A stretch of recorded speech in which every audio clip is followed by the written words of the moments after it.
This is incredible. An Ontario County nonprofit. Overlook Horizon high-altitude balloons. 3, 2, 1, launch. Hey guys, Tori here from Overlook Horizon. We're back. We're back. I felt like we were just here, weren't we? Didn't we just do this just a couple of days ago? More launches.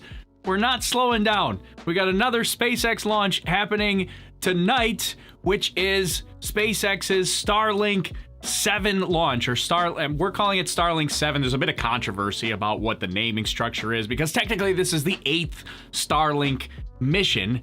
But why we're calling it Starlink 7? Why are we calling it Starlink 7? Because this is the 7th launch of the version 1.0 satellite. The one other launch was a pre-1.0 satellite, a version 0.9 satellite. So it's we don't count that one.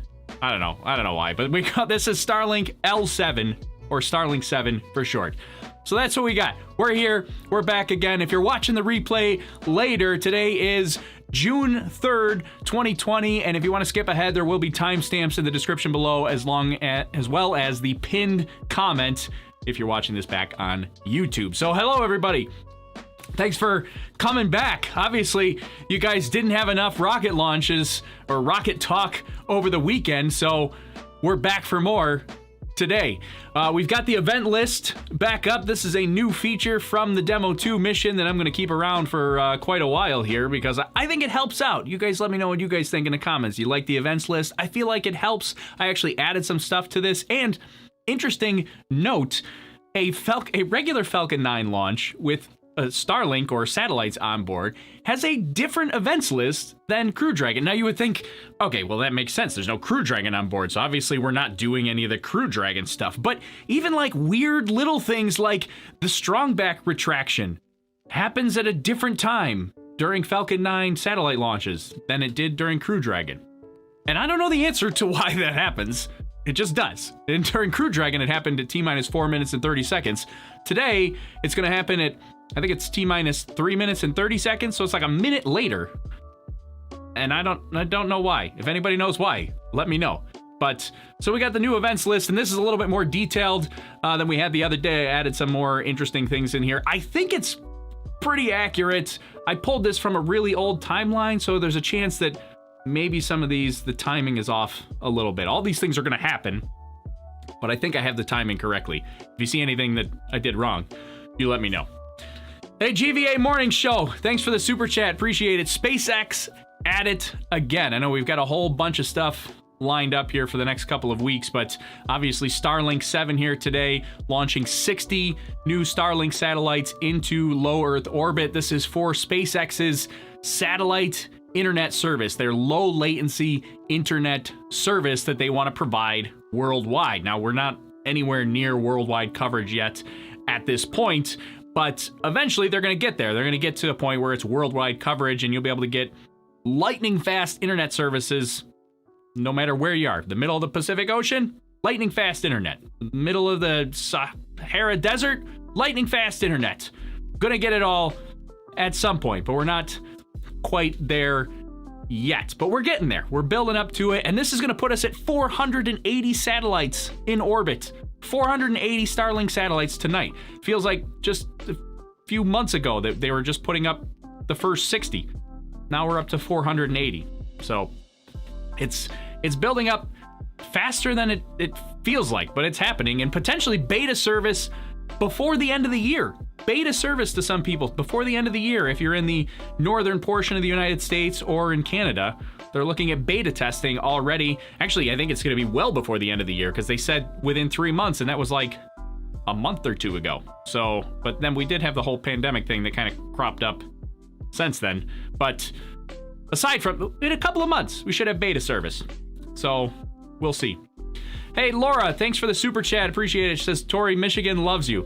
Well, I love Michigan. I haven't been to Michigan in a while, but thanks, Laura. Appreciate that. Yeah, so we're going to take a look. We'll go through and we're going to look at all our regular stuff. We'll look at weather tonight. We're going to look at flight path and everything else. If you're in the YouTube chat, we've got all the commands that you can type in if you want to look along with us. We've got the weather command, the path command, all that kind of stuff. If you want to check it out early, Or you can wait for me. You can wait. You can wait. You don't have to speed ahead. We can hang out together. Right? All right. Hey, Space Gal. That's my friend Alicia down in the Florida coast. How's the weather down there? I heard it's a little dreary right now. So, but they said forecast was actually 70% go for today. So I was initially like, hey, this is going to actually be, pretty good chance of launch today. We were 70% go. Then I started seeing pictures like within the last hour from being down there, and I was like, wow, that doesn't look great. Actually, we're down to 60% go right now. This is the L0 forecast. Is at 60% go right now. Let's see. Let's zoom in on this, and then we'll show you what we're looking at here for forecast. Let's see. That's too much zoom right here.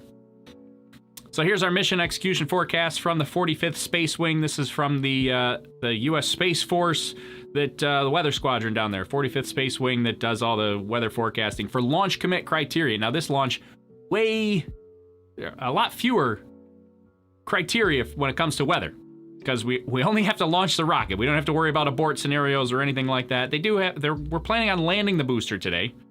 They are planning to land the booster. They're going to do that at sea, and also bouncing off the walls already. I feel like I'm just as excited from DM2, but this is who I am. This is what you get here. So the first debut of the other drone ship on the East Coast. So we had, for Demo 2 on Saturday, the drone ship was Of Course I Still Love You. It's the name of the drone ship, if you didn't know. Of Course I Still Love You. That's what the booster landed on at sea on Saturday. Today, it's Just Read the Instructions. It's the other drone ship. Used to be on the West Coast, and then last summer, August, September, somewhere in that range, they moved it from California to the East Coast. It got refurbished, some upgrades. I think it has its own octograbber. That's the little Roomba that comes out underneath the Falcon 9, just grabs onto it to hold it onto the deck, so it doesn't go anywhere when they're bringing it back. So I think it has one of those too. And this is the first time that Just Read the Instructions will be used on the East Coast. So that's kind of cool, and that's good because Of Course I Still Love You is still in Port Canaveral, just unloaded the Falcon 9 from Demo 2, so it would not have been ready in time for today. So there we go. That's our mission execution forecast. We're down to 40% chance of violating weather constraints for launch here. That would be thick cloud layers, cumulus clouds, and disturbed weather. Sounds very ominous. Disturbed weather. But basically, there's storms around. Imagine that. Afternoon, evening weather in Florida, and there's storms around. Take a look at the weather map here in just a second. Let me jump on and see some of your comments here, because I see them all flying by, and I feel like I haven't gotten to them yet. But I see a whole bunch of people here, a bunch of regulars. What's up, Tori? Space Nerd, what's up, Tori? Thanks for your dedication in doing this for us. I'm having a great time. I'm having so much fun. I'm glad so many people came back to hang out with us again. Your go for a go. Let's do this again. Let's see, what else do we have? Rover's staying up late in the UK, 1:47 a.m. just to see the Starlink mission. That's my kind of dedication right there. That's what I like to see, Rover. What is the first Starlink launch? Well, these are all these Starlink launches are all batches of 60 satellites that they're putting into orbit. So the Starlink constellation will be low Earth orbit satellites. If I can operate my computer here. They are low Earth orbit satellites that will be providing internet service. And the reason that they have to have so many is because these are not geostationary satellites. So we already have satellite internet as it is. They're geostationary satellites, meaning they're very far out and they just stay overhead in one spot at all times. So they're synchronized with the rotation of the Earth. So as the Earth rotates, the satellite rotates with it, and it just stays in one spot there.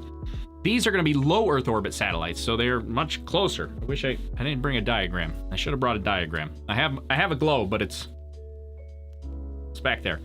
The low Earth orbit satellites have to zoom by a lot faster. They can't stay overhead. So if you're trying to have internet connection, you need a constant connection. So if you have a satellite zooming by, you're going to have connection while it's overhead, but once it's gone, it's gone. So you need another satellite right behind it to connect to. And so you're constantly connecting to, I don't know what I'm looking at, but you're constantly connecting to new satellites as they go past. You're connecting to this one, and then this one, and then this one, and then this one. You're constantly over and over and over again. So that's why we need so many, because they're just flying by like crazy. And it's fast. They go by fast. If you've tried to track these, which if you're interested to track it down and see where it's going to be for your location, in the YouTube chat, !Starlink should give you a link to Heavens Above, which will help you find and calculate when the next Starlink pass is going to be for your location, so that you can see when you can try to see it. Because that's the other nice, well, it's a nice thing. For a lot of people, it's not a nice thing. It's these Starlink satellites, especially when they're in their initial orbits, they're very visible, very reflective. Now, SpaceX is trying to work on that so they're not so reflective, but as of right now, they're still very, very reflective. And so for somebody that wants to see them, makes it easy to see in the night sky. You can actually watch them go overhead, and it looks really cool for the first couple of passes because it looks like just a white line. It's just a white line that you see the whole line. They call it the Starlink train. You can see the whole line there. If you wait until a little bit later in the passes, then they're just a whole bunch of dots all next to each other. I mean, they're dots to begin with, but the closer they are, the more they look like a line. And then eventually they spread out and they get pretty faint. And that happens pretty quickly, so you can only see it usually within like the first 24 to 48 hours. 48 hours is kind of stretching it these days, but first 24 hours, you can see a pass if you're there. If you got it calculated. Let's see. Supposedly Elon has already used Starlink. Yeah, that's actually. Here's so viewfinder inactive. Press any button to reactivate. Okay. Here's our camera issues again. This is a new camera body. After we switched out the old one, I did do some testing afterwards. If you were paying attention to all our camera issues, I don't know what this new error is that's coming up, but it seems to be working okay. But the old camera, it was definitely the old camera body that was the problem. I took that out and tested it, and it's going back for warranty repair. I already sent it back. Sent it back today. So, yeah, we should, hopefully we should be fixed, because I think it was the camera body that was failing, and that's going back for warranty. We got a new camera here, so we'll see how it goes. Let's go to a couple more comments. Yeah, 1 a.m. in the UK. That is super late. I feel ya. I feel a little bit bad because this Starlink launch was originally scheduled for like 3 weeks ago, and it was supposed to be 3 o'clock in the morning here, my time, and I was just dreading that. And then they had to delay too much, and they weren't gonna be able to fit it in before demo 2, and then it got pushed to 9 o'clock at night. And I was like, ooh, that's a little better. That's in my wheelhouse. Hey, Tom Brooks, thanks for the super chat. Appreciate it. Says, watch DM2 with my grandson. We loved your coverage. Thanks, Tom. Appreciate that. It was a long set of coverage there between docking and launch, but so worth it. So worth it. I had so much fun. Hopefully you guys too. You guys did too, because I was loving it. You need a SpaceX shirt. I always wear one during, you can't see it. Can we, look at, can you see it? SpaceX. It says it right there. It's in there. Come on. Yeah, it's there. You just trust me. It's there. There's a SpaceX shirt underneath. I just ordered a new SpaceX shirt after DM2, so I'll have another one. But my studio is cold, so I wanted to have, I can't just wear the t-shirt. My studio is kind of cold. Let's see. What else do we have? For a couple of comments. Has this booster been used before? Yes! Good question. This is the 5th time this booster has been flown. So this is a reused booster. 5th time flying this one. So not only has it been reused, it's been reused 4 other times. Now it's being flown for a 5th time today. So yeah. Tori Mine saying hello to my son Jasper. Hey Jasper! What's up? He'll be 7 on the 13th. Well, happy birthday, Jasper. Thanks for hanging out with us. Huge space nerd. That's what I like to hear. Tori's stripping already. It's not that kind of show, guys. It's not that kind of show. All right, SpaceX is going to go live here in probably 10 minutes. Let's go. What time is What time is launch? So our launch, we're about 25 minutes away. Here's our T-minus countdown. 25 minutes away there. So wherever you are in the world, just add 25 minutes to now. Greetings from Merritt Island. Hello, Jen and Steve at Merritt Island. Let's see. Laura says, I felt so bad for your camera. Oh my goodness, that was so frustrating.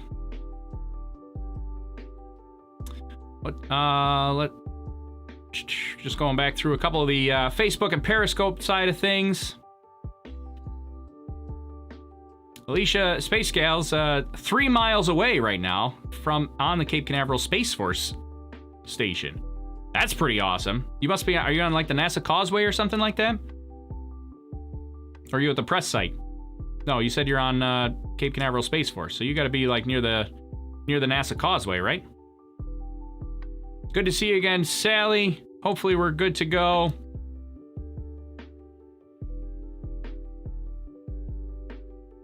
All right, will this be the booster's 5th landing? Will be tied for the record. Yeah, this will be the 5th landing for this booster if we get a... Obviously, we want a successful landing here today.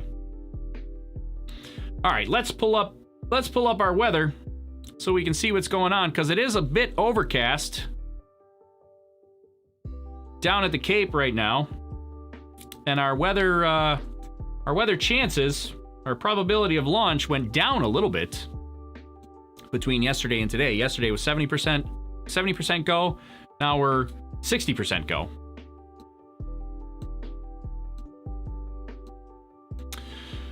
So these are our wind speeds here. Oh, let me go back to, do I still have it up or did I close it? I closed it. I wanted to pull up the mission execution forecast. Is currently calling for low risk levels for upper level winds, low risk level for booster recovery, low risk levels for solar activity. So hopefully we have none of that other stuff to worry about, like upper level winds. But let's take a look anyways. These are your lower level winds, ground level winds, 3 miles per hour over at the Cape. Practically nothing there.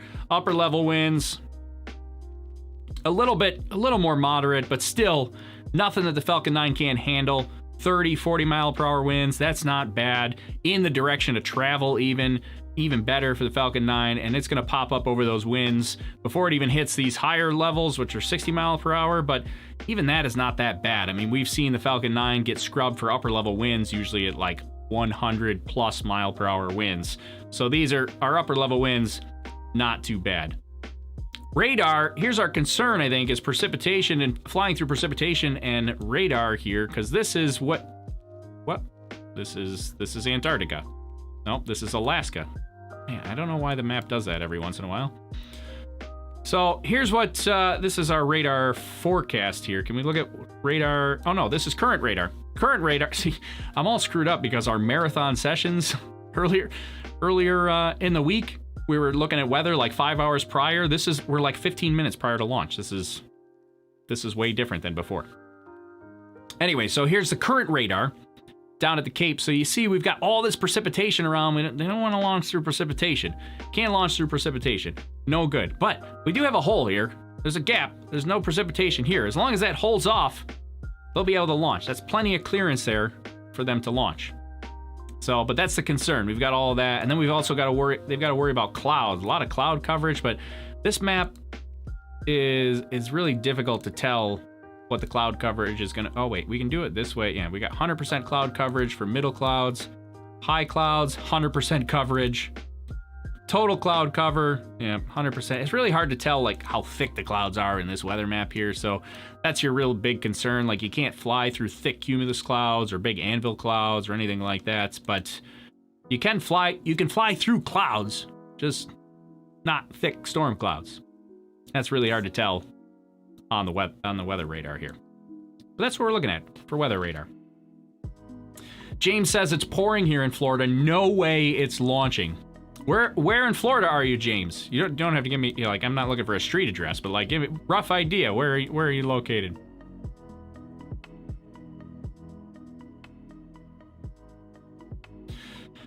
Kick the tires and light the fires. Yeah, we'll see if it goes. The weather's, I don't know. I thought the weather was going to be okay, and then all of a sudden I started seeing pictures from down at the Cape, within the last hour, and I was like, oh, that doesn't look so good. But we'll find out. When SpaceX goes live, they'll be live usually about T-minus 15 minutes. Oh, you know what we should do? Oh no, I can't do that now. I'll wait. When they go live, I gotta sync up my clock. So my clock is counting down to roughly the time period. It's probably off a couple of seconds, so we'll have to customize that. So when does SpaceX live stream start? Yeah, that's what I started saying. It should start in about 4 minutes from now. About 4.5 minutes. That SpaceX live stream should start and we'll be good to go. But we're proceeding through a whole bunch of the events list. They're flying by. We're not even mentioning them, but we've got a big weather gate that went by. The weather gate is basically at T-minus 30 minutes. There are some weather constraints that you have to wait 30 minutes for them to clear if they're still in effect. So, and I haven't heard, that would be an immediate no-go if they were still in effect at the time of the weather gate, because there wouldn't be enough time left. Let's see, T-minus 30 minutes to Falcon. Okay, so SpaceX is, so far everything's still on track. I was just reading a tweet from SpaceX just to make sure that they didn't scrub on me. We don't want to see that. Let's see, where are you located? I'm in Rochester, New York. That's where I am right now.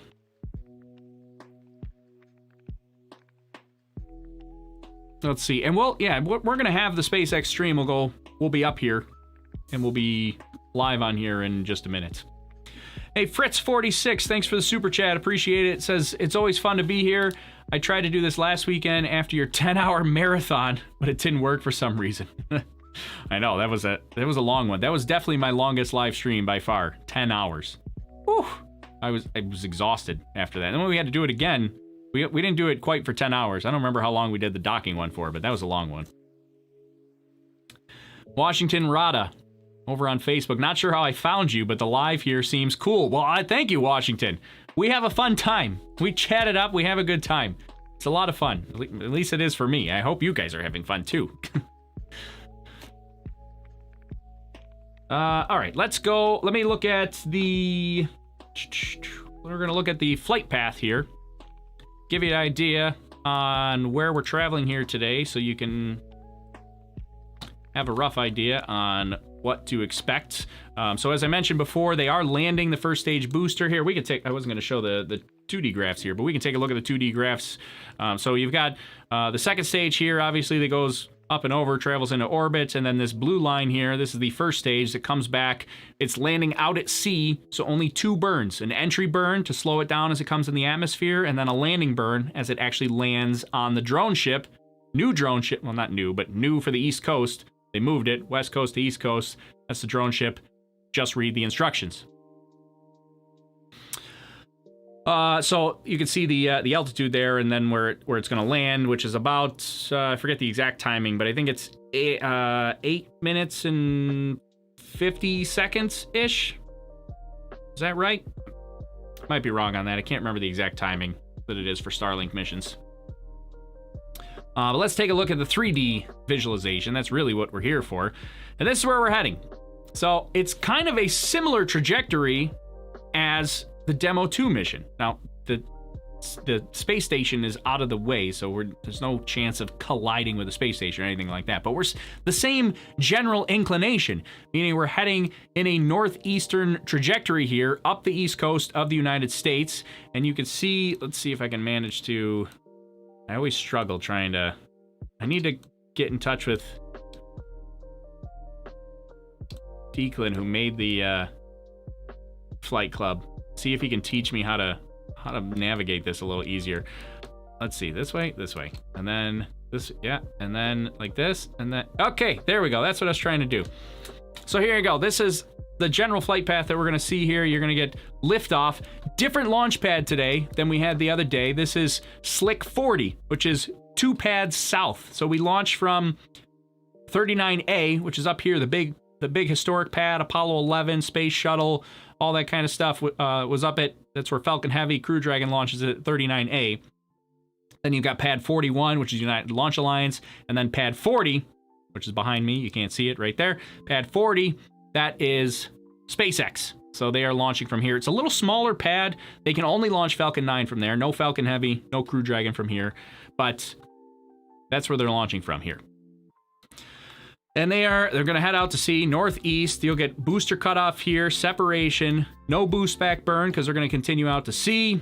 Entry burn here. You can see the powered flight there. There's your entry burn and then landing burn way out here at sea. I think it's about 600 or so kilometers down range. Then you've got your second stage that goes powered flight up to here. Cut off right there. Then it's in orbit. And it's actually a pretty quick mission today because the satellites will be deployed about 15 minutes after launch. So about 15 minutes after launch is when we get satellite deployment, and then that's it. They're done. But it is a pretty cool deployment method that we'll talk about probably when we get a little bit closer. But yeah, I was just trying to see if SpaceX was live. They're still not live yet, so we'll hang out and we'll keep going. But kind of a cool deployment method. I'm in the middle of 3D printing a Falcon 9 rocket. There we go. SpaceX just went live. So they're doing the intro card here now. Once they actually go live, I'll pull it up on the full screen here so we can all listen in and see what they have to say here for today. But so what I was saying is I've got a Falcon 9 model that I'm 3D printing right now, and I was hoping it was going to be done for this because I wanted to use it to show the deployment method for the satellites. But essentially, the second stage, as they get ready to deploy the satellites, most satellites have like a spring-loaded pusher that pushes the satellites off the front of the rocket. This one, there's 60 satellites on there, and you have to have 60 pushers to push all the satellites and get them away from each other. Well, that's a lot of weight, that's a lot of space, and SpaceX didn't want to do that. So they're using kind of a unique deployment method where they are actually, they're going to take the second stage and they kind of start to rotate it like this with the satellites on the end, all 60 of them stacked up on top, and they rotate like this, and then all of a sudden they just release them. No springs, no nothing, they just release them, and then the momentum there releases the satellites off the end, and they all kind of just fan out like a deck of cards. It's actually pretty neat. It's kind of a cool thing. It's hard to see on the webcast, and I started trying to make I'm going to try to make a like Kerbal Space Program animation of that, so we can show that on one of the future Starlink missions. But I haven't gotten that far yet. Let's see. So SpaceX should be. I want to keep this up so I don't lose it. Let's see. Oh, actually, we'll just go full screen right now, and we'll put it over here, and we'll be ready. We can all see it when they go live, and you guys can all digitally knock me against the head if I miss it. And they bump. Yeah, Chris says, and they bump into each other. That's true. The satellites do bump into each other, and that's intentional. I mean, it's not really. Well, they're designed to handle that. Let's say that. So it's okay if they bump into each other.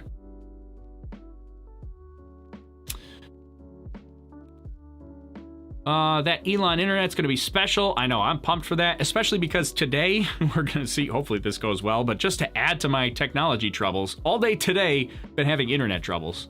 Internet's been cutting in and out. We've had a couple of big thunderstorms coming through in the area. So the internet's been cutting in and out all day. I'm just hoping that nothing happens during the stream here. I'm sitting on wooden stools. I'm going to knock on wood that we don't have something happen here tonight. Let's see. I'll go back a couple more comments. Would it be visible from Europe in the first pass? Yeah, it should be. So type in the YouTube chat, type in ! Starlink. You'll get a link to Heavens Above so you can calculate when it's going to fly over your head. Try to see Starlink if they launched today. Yeah, definitely check that out. They are pretty cool to see. And the sooner you can see them, the more likely it is that you will be able to see them. If you can see them in the first 24 hours, that's the best chance. Once you go past 24 hours, they start to get pretty dim and they're really hard to spot. So you can use that Heavens Above app, or I have an app on my phone called ISS Detector. There's also a Heavens Above app for your phone for Android, I think for iPhone as well. So ISS Detector, Heavens Above. There's another one that I'm forgetting. But there's a couple apps out there. And the cool thing about the apps, especially that ISS Detector app, is like once the pass comes by, it uses the accelerometer in your phone so that you can, it puts like a little target on your phone, and then you use your phone like this and move it all around and put the dot in the little target, and it'll end up having you point your phone directly to where the satellites are. Makes it really easy to spot, because it'll be like, all right, let's see, where is it? You're gonna be like, oh, yep, right there. And then you look in the air and there they are. It makes it so much easier to spot versus just trying to look in the big open sky. Hey, Autumn, thanks for the super chat. Really appreciate that. Hello to you. Thanks for hanging out with us here today. All right, SpaceX is going live. Will they be showing the launch? Yeah, so SpaceX is going live right now. They're kind of late to the game here, but they will, they're going to jump right into it. And we're going to listen in. We'll be live after launch, and we'll chat it up for a little while after launch, probably replay the launch too even. And then we'll call it a day. Here they are. Good evening. It is Wednesday, June 3rd, and you are looking at a live view of Falcon 9 as it awaits its 9:25 p.m. Eastern Time launch from Hard to tell the weather with all the Launch Complex 40 This is so in dark Florida. out. Hello from SpaceX headquarters in Hawthorne, California. My name is Jesse Anderson, and I'm a lead manufacturing engineer here at SpaceX. You're watching a live webcast for our 8th Starlink mission and our 9th mission this year. To date, we've launched over 420 Starlink satellites to orbit.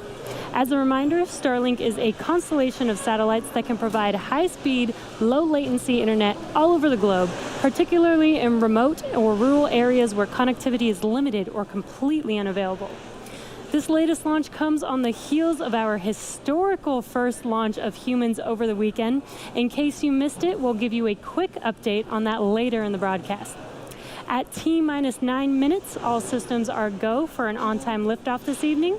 And if for any reason there is a hold on the countdown today, we have a backup launch window opportunity tomorrow at 9:04 p.m. Eastern.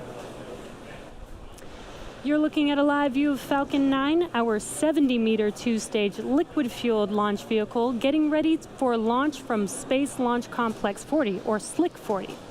This booster will be flying for the 5th time today. It previously supported the Telstar 18 Vantage mission, Iridium 8, and the first Starlink mission, as well as the 3rd Starlink mission. The bottom 2/3 of the vehicle is the first stage. You can see the soot markings from left over from its last flight. And the first stage accelerates the vehicle through the Earth's atmosphere into space with the help of 9 Merlin engines at the base of the rocket. Today, we will be attempting to recover the first stage for the 5th time, which, if we are successful, would be the first 5th landing of a Falcon 9 booster. Today, we are using our drone ship Just Read the Instructions, which was our very first drone ship, and opposed to our more commonly used drone ship, Of Course I Still Love You, since it was currently occupied by our Demo 2 Falcon 9 booster up until last night from this past weekend's exciting historical launch.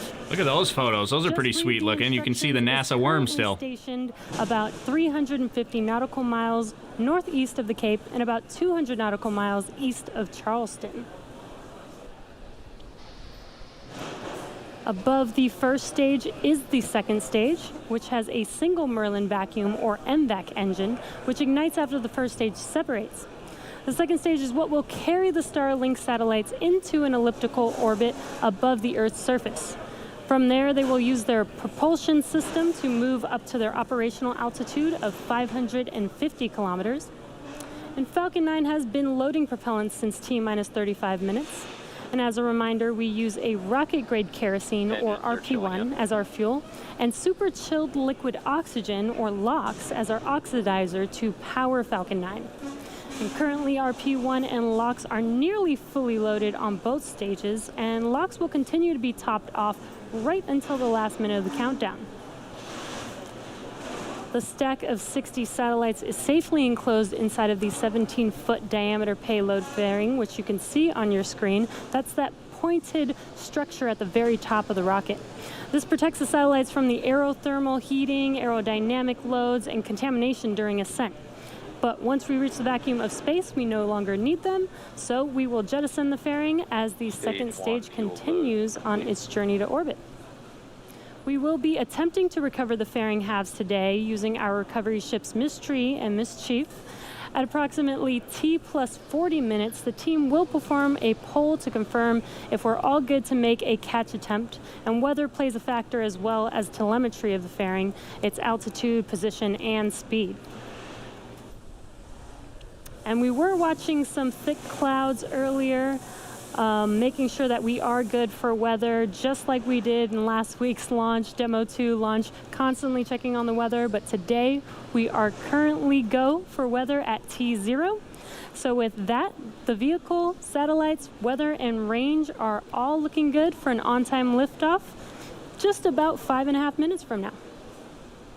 Sweet. Sounds like we're and as I mentioned in good at the shape top here. of the broadcast, we are coming off an amazing weekend with the SpaceX and NASA teams successfully launching the dads, NASA astronauts Bob Behnken and Doug Hurley, to the International Space Station.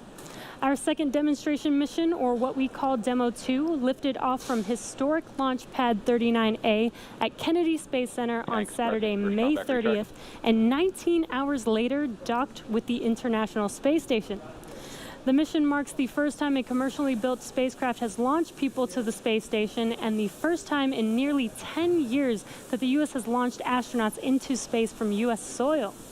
The video that you see on your screen is Bob and Doug floating around in orbit, giving us a tour of their Dragon spacecraft, which they named Endeavour to commemorate the huge efforts made by the SpaceX team, as well as a nod to the first shuttle that they both flew on.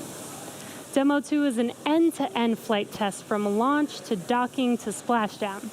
It is the final major milestone for SpaceX's human spaceflight system to be certified by NASA for operational crew missions to and from the International Space Station. While Bob and Doug certainly had the best seats for the Demo 2 launch, they weren't the only ones to try their hand at docking Dragon to the space station. We recently released the same simulation that the astronauts trained on in advance of the Demo 2 mission. Head over to iss-sim.spacex.com to give it a try yourself. That simulation, the displays in Crew Dragon, and a bunch of other really cool projects were developed by SpaceX software engineers. Software engineers at SpaceX get to work across exciting projects that drive our rockets, spacecraft, satellites, and ground systems. If you're interested in helping roll out Starlink to the world or taking humanity to the moon and Mars, send your resume to softwarejobs@spacex.com.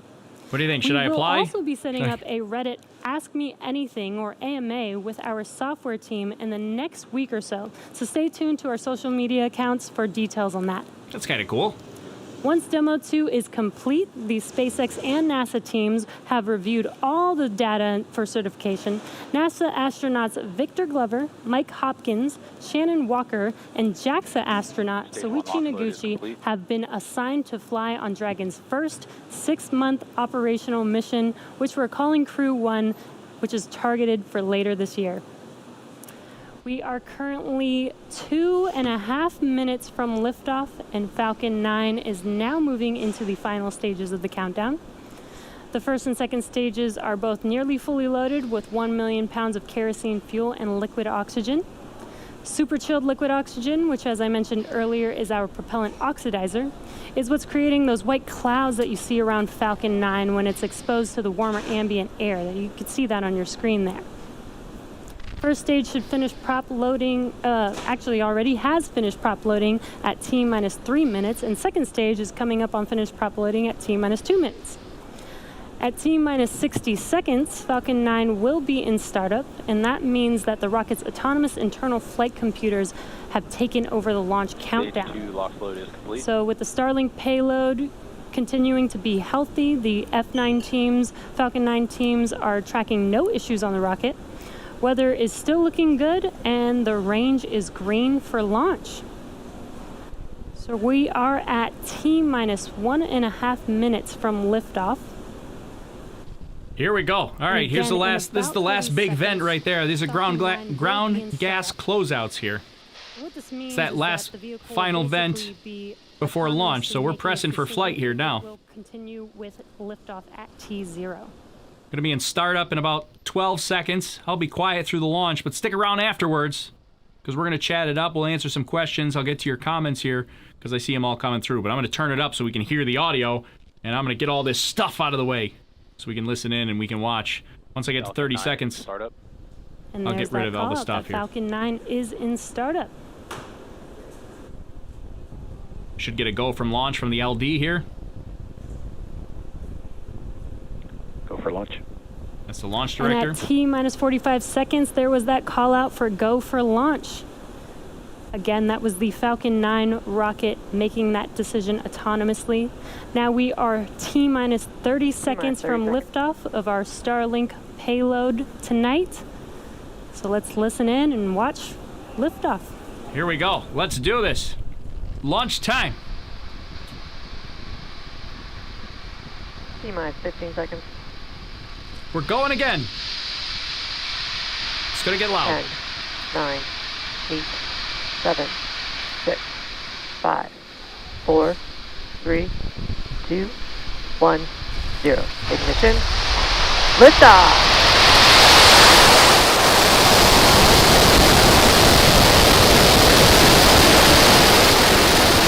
Falcon 9 pushing downrange.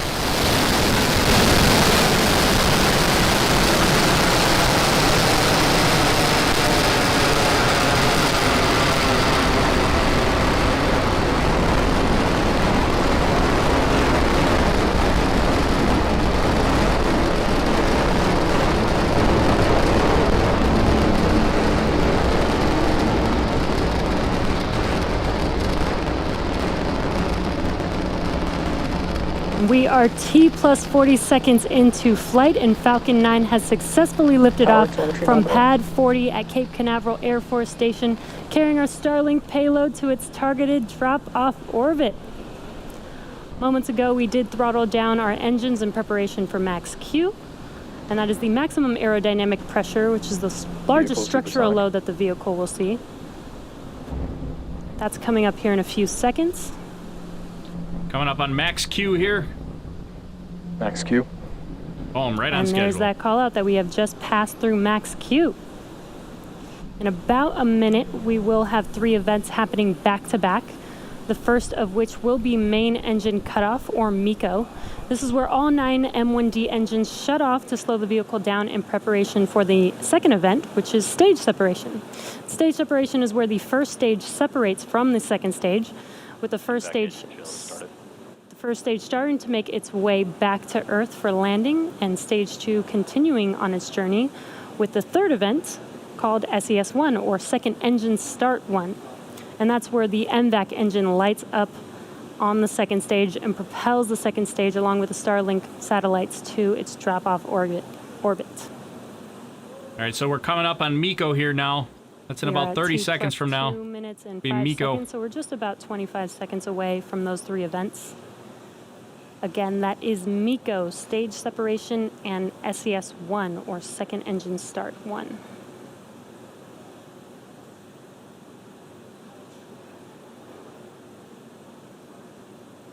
Now the camera on the right, that's inside the interstage, looking down at the first stage. On the left, you're seeing from the first stage, looking up the engine bell into the second stage. So it's like two reverse views there. There's MECO. Stage separation confirmed.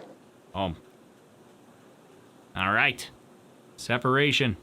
Now watch on the right side. You'll see a stiffener ring fall off the engine bell. Maybe. There it goes. And right there. you can see on your screen, on the left screen, we had main engine cutoff and stage separation. On your right screen is the second stage MVAC engine lighting up, glowing bright red there. And it is a bit dark on the East Coast, but you can see on your left screen that first stage, those grid fins are deploying. And on your right screen, we have fairing deploy coming up here. Separation confirmed. And there is that confirmation of fairing deploy.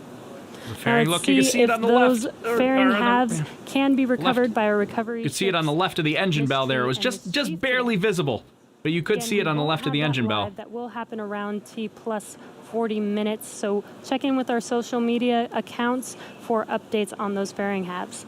Yeah, we won't see. They are attempting to catch both fairing halves today. They have both ships with the big nets on them out at sea, ready to catch the fairing halves, but we won't we won't know about that because they'll cut off the broadcast before that happens. That's like 45 minutes after launch when they catch those, and they'll cut off the broadcast right after deployment, which is like 16 or so minutes. So Stage 1 is making its way back. Acquisition of signal Bermuda. And as the first stage makes its way back to Earth, it will perform 2 burns, the first of which will be the entry burn, and that is where 3 of the 9 M1D engines reignite, and this helps slow the vehicle down as it re-enters back into the upper part of the Earth's atmosphere. And finally will be the second and final burn is the landing burn, and this is a single engine burn. That's the center E9 engine that reignites and brings the vehicle all the way down, very, very rapidly slows the vehicle down so that it can touch down and land on the drone ship. So there's booster Again, we are apogee. attempting That's to the land highest first point. The stage booster today keeps going on up just after previous separation. seconds. So that's the highest point right there that we just passed in its suborbital trajectory. It's kind of in a ballistic trajectory after separation. It keeps going up and then eventually starts coming back down. So it's now coming back down. We'll be into we'll get that entry burn here soon. How fast the fairing's falling when they hit the net? I don't know the exact speed, but they're falling under parachute, so they're pretty slow and controlled. Left screen there, that's looking up the interstage out of the first stage there. And then the black section there, that's looking like down the side of the booster. We can see some white flashes. That's some cold gas thrusters firing. So you see those a little bit. Really hard to see since it's the middle of the night. So that's what those white little pulses are. It's just trying to orient the booster. But we will see entry burn here coming up in just a minute here. So entry burn is at about 6:47 on the clock. So under a minute from now is when we'll see entry burn. As it re-enters back into the Earth's atmosphere. Then we'll see if we can get a camera feed all the way to landing. Don't keep your hopes up. It usually cuts out. I mean, there's a whole explanation behind that, but basically Stage 2 on your right screen, still on a nominal trajectory. But essentially the satellite dish that sends the feed up to a satellite and comes back is directional and has to be pointed directly at the satellite that it's transmitting video to, and as the booster's coming in, it generates a lot of vibration, shakes that satellite all over the place, and drops the video feed. And then once it lands, the shaking stops and it can reacquire connection to the satellite, since it is a directional signal. This should be... Stage 1 entry burn has started. There's our entry burn. And there you hear that call out, as well as a visual confirmation that those engines have reignited. Quick entry burn will be off in about Vehicle continues to 3 or follow 4 normal seconds trajectory. here. I thought that was it. There you go. And stage 1 entry burn shut down. And confirmation that the stage 1 entry burn is complete, as well as stage 2 still looking nominal. If you heard that call out. So now you're seeing on the left side, you're seeing a little bit of the sparks coming up from the engine bell area after they shut down the engines. There's our drone ship. We lost signal again from the booster. Coming up next That's is pretty normal. the landing burn around T plus 8.5 minutes. Around 8 minutes and 24 seconds. Looks like we lost that live view of the first stage coming down, but that is expected. So hopefully we can get that live view back. So right we now, what Stage you're 1 is seeing, transonic. Transonics right now what you're going seeing on your left screen is cross the back drone ship just under the leaving speed of sound. sections. Followed very closely after the landing burn and landing of the first stage will be SECO 1, that is second engine cutoff, around T plus 8 minutes and 58 seconds. Landing burn coming up here any second now. Stage 1 landing burn has started. Look at it light up the sky. You can see it lighting up the sky in the background. Terminal guidance. Can we get a clean feed? Clean feed. Wow, it's really lighting up the sky. Landing legs have deployed. Stage 2 FTS has saved. Oh, it's coming in. We're going to see it. And wow, as you saw coming And down, JRTI, we have that a first stage 1 stage landed. Falcon Landing 9. operators moving to procedure 11.100 on recovery 1 and DCF 9. Yes, Amazing. clean That video. first stage booster has landed for the first time, for the 5th time for a Falcon 9 booster. That is amazing. We're waiting for second stage engine cut off. What an amazing view of that first stage coming down, even though it was dark and night. But those engines lighting up the screen, watching first stage come down, was an amazing view. And we heard a call out of good orbit for second stage. Acquisition of signal, Newfoundland.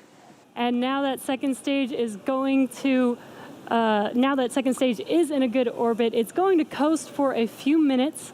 And during this time, it will start to spin along its central axis, giving these Starlink satellites the momentum that they need to space themselves out over time after they deploy. So we will take a quick break and return back here at T plus 14 minutes. Hey, look at that. All right. So I got to turn the SpaceX stream off. We'll get our music going. We got a couple minutes there. Those events were rifling by over on the events list. They were flying by there. I love it. But look at that. Successful launch. We got through pretty much everything. Now we have Starlink deployment that's coming up at T plus 14 minutes and 54 seconds. So we've got about 4 minutes now. We'll hang out for a little bit. Maybe watch that landing again, because finally we got a clean landing. That's awesome. Now this is a new drone ship. Not new, but new or upgraded and new to the East Coast. So maybe there's some maybe they finally did some camera upgrades. I don't know. I wouldn't hold your breath on that, but who knows? Maybe they did some camera upgrades finally, and we got to see a clean landing. We're gonna watch that again. We're gonna replay that in just a second because that's pretty awesome.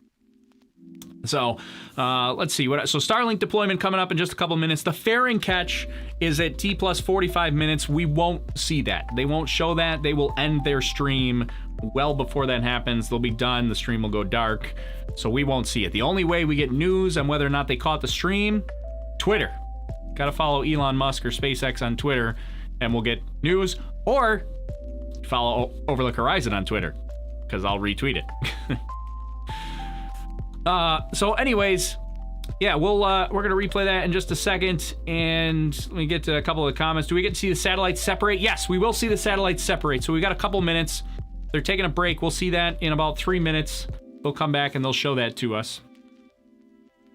Looks even better during the daylight. It looked pretty awesome today, especially that landing. That landing looked pretty awesome where it was lighting up the night sky. I love that. That was pretty cool looking. That's what I want to watch again. If given the opportunity, would you sign up for Starlink Internet just to try it out? Just to try it out. I would sign up for Starlink Internet today. I am not happy with my internet connection. I would sign up for Starlink Internet today if it was available to me. I would totally do it. What's the purpose of these satellites? This is low latency internet service worldwide. Basically, lightning fast internet anywhere in the world. Middle of the Pacific Ocean, lightning fast internet. Middle of the desert, lightning fast internet. Antarctica, I don't know if it'll cover Antarctica. It'll be kind of a low inclination for Antarctica. Let's rule out Antarctica. All the rest of the world. Remote places, middle of the Amazon rainforest, lightning fast internet. We'll have it everywhere, wherever you want. Where was the drone ship located? About 600 kilometers downrange. So you can see it. Oh, I'm trying to move this map like this is one of my maps. You can see it on this map here. It's right here's the drone ship. Here's the coast of Florida. So it was about 600 kilometers downrange northeast of Cape Canaveral is where we were for that. We need Starlink now. I know, right? Beta testing here in a couple of months. I don't know how you get on the beta test list, but they're beta testing here in just within a couple of months. Potential service available for, I don't know who, maybe limited service for, it's supposed to, right now the satellites are putting in, right now only cover the northern United States and Canada. I mean, they are going around the world, but the service implementation intentions, last I heard, was for northern United States and Canada. So maybe we'll have, I'm in the northern United States, maybe I'll have service by the end of the year. How awesome would that be? I'm not really holding my breath on that. I seem to think it'd be later, but oh, they're back already. Oh, they're still playing music. I can't turn the volume up if they're playing music. Was the Oh, first there it time goes. a booster has landed for a 5th time in SpaceX history. So very exciting. Stage 2 is still nominal. And now we are coming up on deployment of the Starlink satellites shortly here in about 40 seconds or so. And we firmly believe in the importance of a natural night sky for all of us to enjoy, which is why we have been working with leading astronomers around the world to better understand the specifics of their observations and engineering changes we can make to reduce satellite brightness. One measure we're taking to accomplish this is by adding a deployable visor to the satellite to block sunlight from hitting the brightest parts of the spacecraft. Now let's listen into that call out for payload deploy. So it's really hard to tell in this view, but that Starlink... And again, the first unit second with stage the is- sun visor is actually on this payload right here that you see in front of you. Oh, so they have one with the sun visor on it. And so the second stage is actually spinning. Look at, you can tell if you look at the moon in the top left right there, you can see the moon, and you can see how slowly it's actually spinning the payload, getting ready to... Payload deploy confirmed. Right there. They let go of it. They just release those pins, and then... And there is that confirmation. We got a live view as it was deploying from the vehicle. Those Starlink satellites are making their way, separating from second stage right in front of you right now. Look at that. Shortly, That was pretty they cool. will deploy their solar array, and over the next few days and weeks, they will distance themselves from each other and use their onboard ion thrusters to make their way to their operational orbit. And also, just to note, tomorrow is June 4th. That was actually the anniversary of our first Falcon flight. 10-year anniversary of our first flight, so very exciting time. First Falcon 9 flight. So very, very exciting times. And that brings our webcast to a close. Follow our website and social media platforms for updates on our next missions and milestones. And as the work goes on to build a better, more exciting future, please stay safe, stay healthy, and we'll see you at the next launch. All right. Well, there we go. That's all she wrote for this launch here. We're going to replay it a couple times because I wanted to see. We actually saw some really cool things during that launch. So obviously the launch was pretty cool, but the landing was pretty awesome. We're going to have to rewatch that landing, and we'll probably rewatch. We're going to have to rewatch a whole bunch of things. The landing was pretty awesome, and actually the satellite deployment, that was one of the more detailed satellite deployments that we've actually seen. We could actually see the pin release, and then the satellites actually deploy.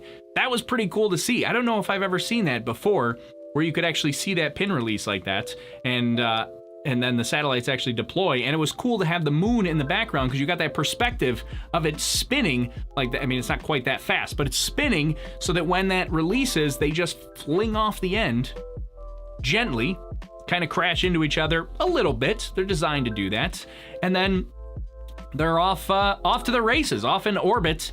And now, if you're in the YouTube chat, !Starlink will take you to the Heavens Above page where you can see when the first pass is going to be overhead for your location, and you can actually hopefully see these. Now, they did say that they're adding a sunshade, like a visor, to prevent sunlight from hitting the bright, shiny, reflective parts of the satellite. And actually, one of those satellites has that on board today to test that out.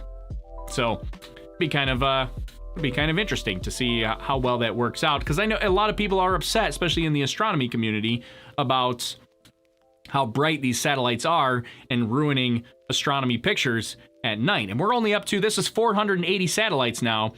They're talking about getting up to 12,000, or I've even heard the number 40,000 thrown out there. Originally the completion was like 12,000. Fully operational was like 4,000 or 5,000, and then just partial operations was like 800 or so. We're approaching partial operations. We're more than halfway there. That's what we're talking about by the end of this year, maybe next year, would be that partial operational status. But then fully operational for worldwide is like 4,000 to 5,000. Complete 12,000, which is on-orbit spares, redundant coverage, things like that. So that's down the road here still. Okay, let's go back. Let's go back. We need to rewatch that landing. Let's see, where was it? Where was the landing? We need to watch that again. There it is. For some reason, it reminded me of like Back to the Future, like seeing the flashes in the sky, in the night sky, on the left side as that booster came in. So we'll throw the replay text up here now. But here's the replay. Look at it light up the night sky like that. And then we got clean video, so you can see the deck of the ship, the just read the instructions ship turning in. Maybe they upgraded the video on that. That would be pretty awesome if they did, but we don't know. But there you go, clean video all the way in, touchdown. We didn't lose video once. It did kind of shimmy off to the side there a little bit. Didn't really hit the center mark on the landing pad there, but that's okay. These ships are surprisingly large. It's really deceiving looking at it in camera, but I've seen them in person down at Cape Canaveral, and they are huge. Those are huge ships. So, and the Falcon 9 is pretty huge. It's pretty deceiving at how big the Falcon 9 actually is, but yeah, the Falcon 9 itself is huge, and that ship is huge. So, shimmying off to the side is not too bad, but yeah, John Carpenter on Facebook says, I've heard 50K. I've heard that bigger number too more recently, because they did apply, SpaceX applied for a permit to fly up to, I think it's 40,000 was the number that I saw. They applied for up to 40,000 satellites, but originally, when they put all these satellites into, when they started putting this into the works, it was 12,000 satellites was going to be completion. So not sure where that 40,000 number came from or why they need 40,000, but yeah, it could be up to 40,000 satellites that they would have eventually. I'm not sure. We'll have to see how that goes. But okay, so the other thing that I wanted to replay again here too was the actual satellite deployment, because that was pretty cool. We haven't seen a detailed satellite deployment that was quite that detailed, I don't think, ever. So let's see, which button do I want? We want to be here. So here's the replay. Watch on the left side of the screen, you're going to see the pin release, and it kind of floats away. You'll also see in the top left corner, you're going to see the moon go by. And that gives you kind of the idea, it'll give you perspective on when it's doing that tumbling, that end over end tumbling. Did we miss the moon already? Because the pin release should be like any second here. Oh, there's the moon in the top left there. You see the moon go by, gives you that perspective that it's actually rotating. Then we'll get that pin release right there, releases it, and now there's nothing pushing them off. It's just their own momentum. They've just been released. There's nothing holding them into place anymore, and now they're just drifting off into space. There's two rows of them. There's one on the right side there, one on the left side, and they'll kind of bump into each other a little bit and then gradually fan out. But the reason they're spinning there is that the satellites on the outer portion are traveling at a different speed than the ones at the inner portion because of that spinning motion. So let's see, I got this wrong. I always get this wrong, but the satellites on the outside are traveling faster than the satellites on the inside, right? Because they kind of cover this more distance in the same amount of time. Does that make sense? Did I get that right? I always get that. Sometimes I get that backwards. But the satellites on the outside are traveling faster than the satellites on the inside when they're rotating like that.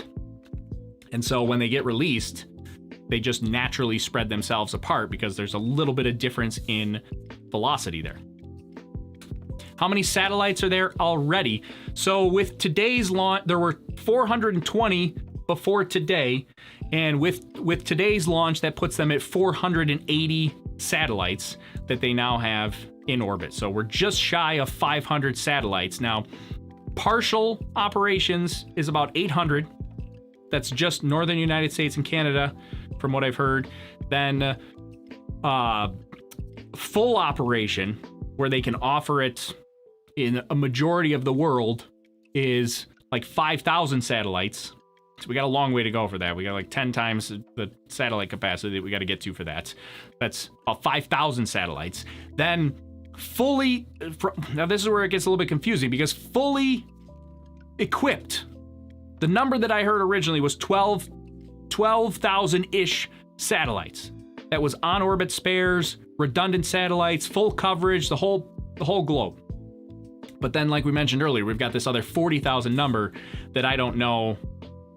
I don't know where that number came from. I've seen that number in official publications, so it's not even a rumor. But that I don't, whether they're going to take advantage of that. I don't know the answer to. When is the next? It's going to be at the end of the month. I think it's currently scheduled for June 29th. Would be Starlink 8. That'll be the next 60 that go up. So they're putting these out. They're trying to do 2 a month. They've kind of the whole pandemic situation plus the Demo 2 mission kind of slowed them down a little bit. But generally, their goal is to do 2 a month. I think they're getting like one every 3 weeks or so. So they're barely hitting 2 a month this month by getting one in on the 3rd and then one in on the 29th. But then next month, I think it's going to be spaced out a little farther than that. So we'll see. But they're trying to go for two launches a month, 60 satellites each, 120 satellites total.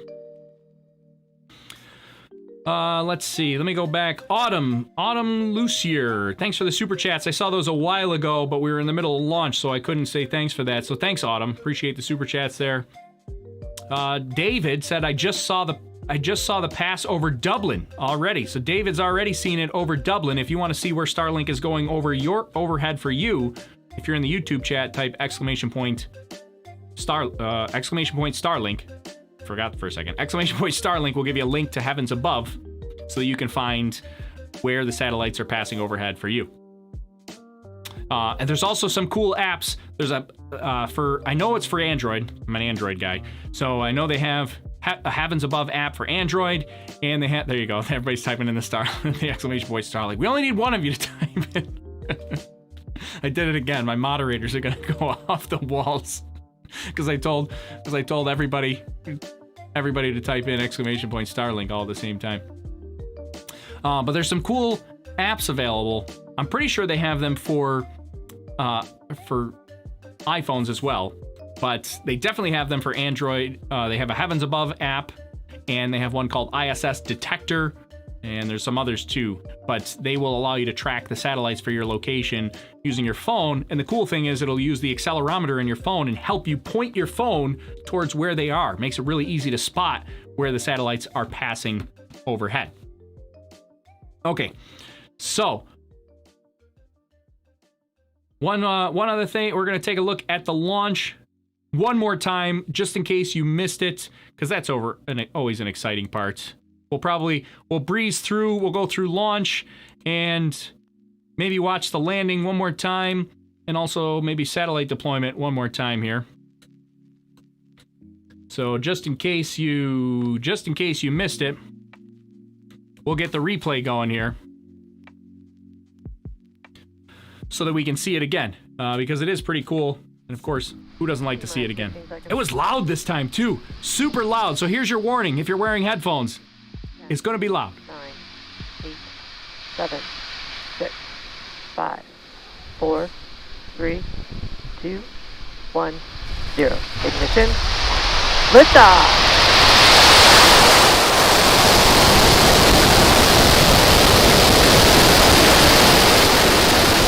Falcon 9 pushing downrange.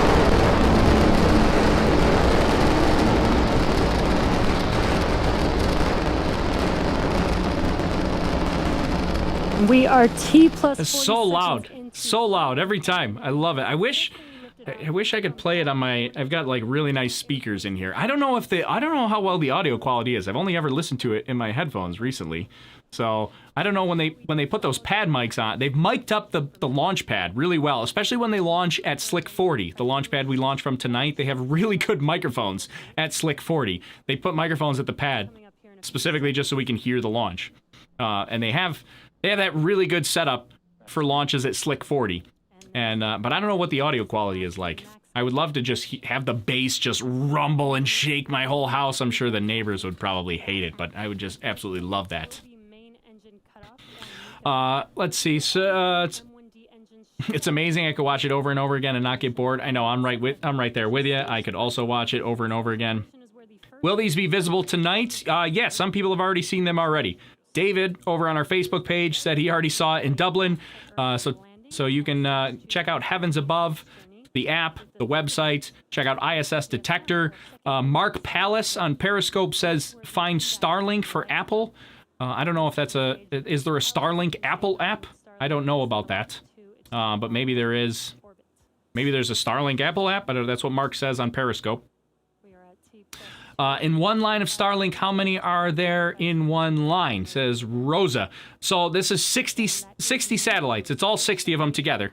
So you'll see 60 satellites. They'll be there all together, and then over the next couple of weeks, they will spread out and disperse. But really, if you want to see them, the first 24 hours is your best chance. After that, it gets really hard to find them.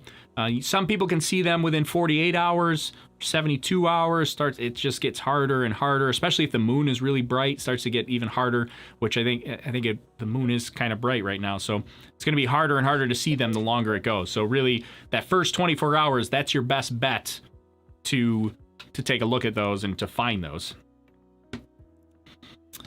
When is Elon going to start providing cell phone service? Yeah, I don't know if they'll go to cell phone service here, but this will be internet service, and you can use a VoIP service over this internet. Why do they launch at night? So they're trying to hit a specific inclination. So these Starlink satellites have to be spaced out perfectly in order to provide coverage. So they have to be spaced out with all the other satellites that are around it and make sure that they're in the correct orbit and in the correct position in the sky when compared to the other 420 satellites that are out there. Remember, this puts us up to 480 satellites now, and so you're trying to coordinate all that. And so they're putting this in a very, very precise orbit so that they're spaced perfectly with the rest of the satellites that are out there so that they can get the coverage area that they want. And so this is really, it's just orbital dynamics. This is when it worked out for today. I mean, they had a backup opportunity tomorrow. It would have been a different time tomorrow, but it gradually changes. This launch was originally scheduled for like 3 weeks ago, and it was supposed to be at 3 o'clock in the morning. That was just when it was going to line up with their orbital parameters to get it to the right spot. But now that we're 3 weeks later, it's now 9 o'clock at night. This is Eastern time, of course, what I'm referring to. So let's see what else we missed here. Somebody asked what's going to happen to the second stage. That will burn up in the atmosphere. They will do a deorbit burn for that. And actually, I didn't even show this before. Oops, I think I hit the wrong button. Not this button here. No, this one. Which screen am I trying to show you? Let's see. What was I doing? Oh, so I wanted to pull this up here for you. I'll show this to you right here. So this is what's called the hazards map. We'll go back and look at, we'll watch some of the replay here in just a minute. But this is the hazards map. This is showing you where we were and where we launched from here. So we launched from Slick 40 earlier today at Cape Canaveral. Up here is 39A. That's where we launched Demo 2 from, the mission with astronauts a couple of days ago. That was up here at 39A. We're 2 launch pads south of there at pad 40 today. That's where they have those great pad microphones that we can hear. So we launched to the northeast here. Landed on the drone ship, Of Course I Still Love You. Or no, sorry, not Of Course I Still Love You. The drone ship, Just Read the Instructions. I'm so used to saying, Of Course I Still Love You, because that's usually what we use on the East Coast. But tonight, it's different. They're using Just Read the Instructions. Their other drone ship. First time they've used it on the East Coast tonight. So even I got a little bit off there. Anyways, Just Read the Instructions. Right here out in the ocean, they landed there. Great video. We'll watch that again in a second. They also have the 2 payload-faring catch ships with the big nets on the back to try to catch the payload fairings. That won't happen until about T plus 45 minutes after launch. Unfortunately, they're done with their broadcast already, so we won't see that. But the reason I pulled this up, Stage 2 Reentry is right here. This is where stage 2 is going to re-enter. So it makes one lap around, and then they will turn it around, light the engines, deorbit the second stage, and it burns up in the atmosphere and comes down in pieces along this track here. This is where it re-enters this white section right there. So, good question. That's what happens with the second stage.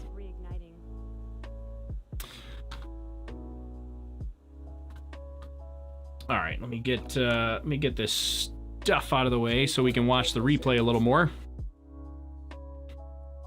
Michael, love your broadcast. Great work. Thanks, Michael. Appreciate that. Keith says it's beautiful. It's over on Periscope.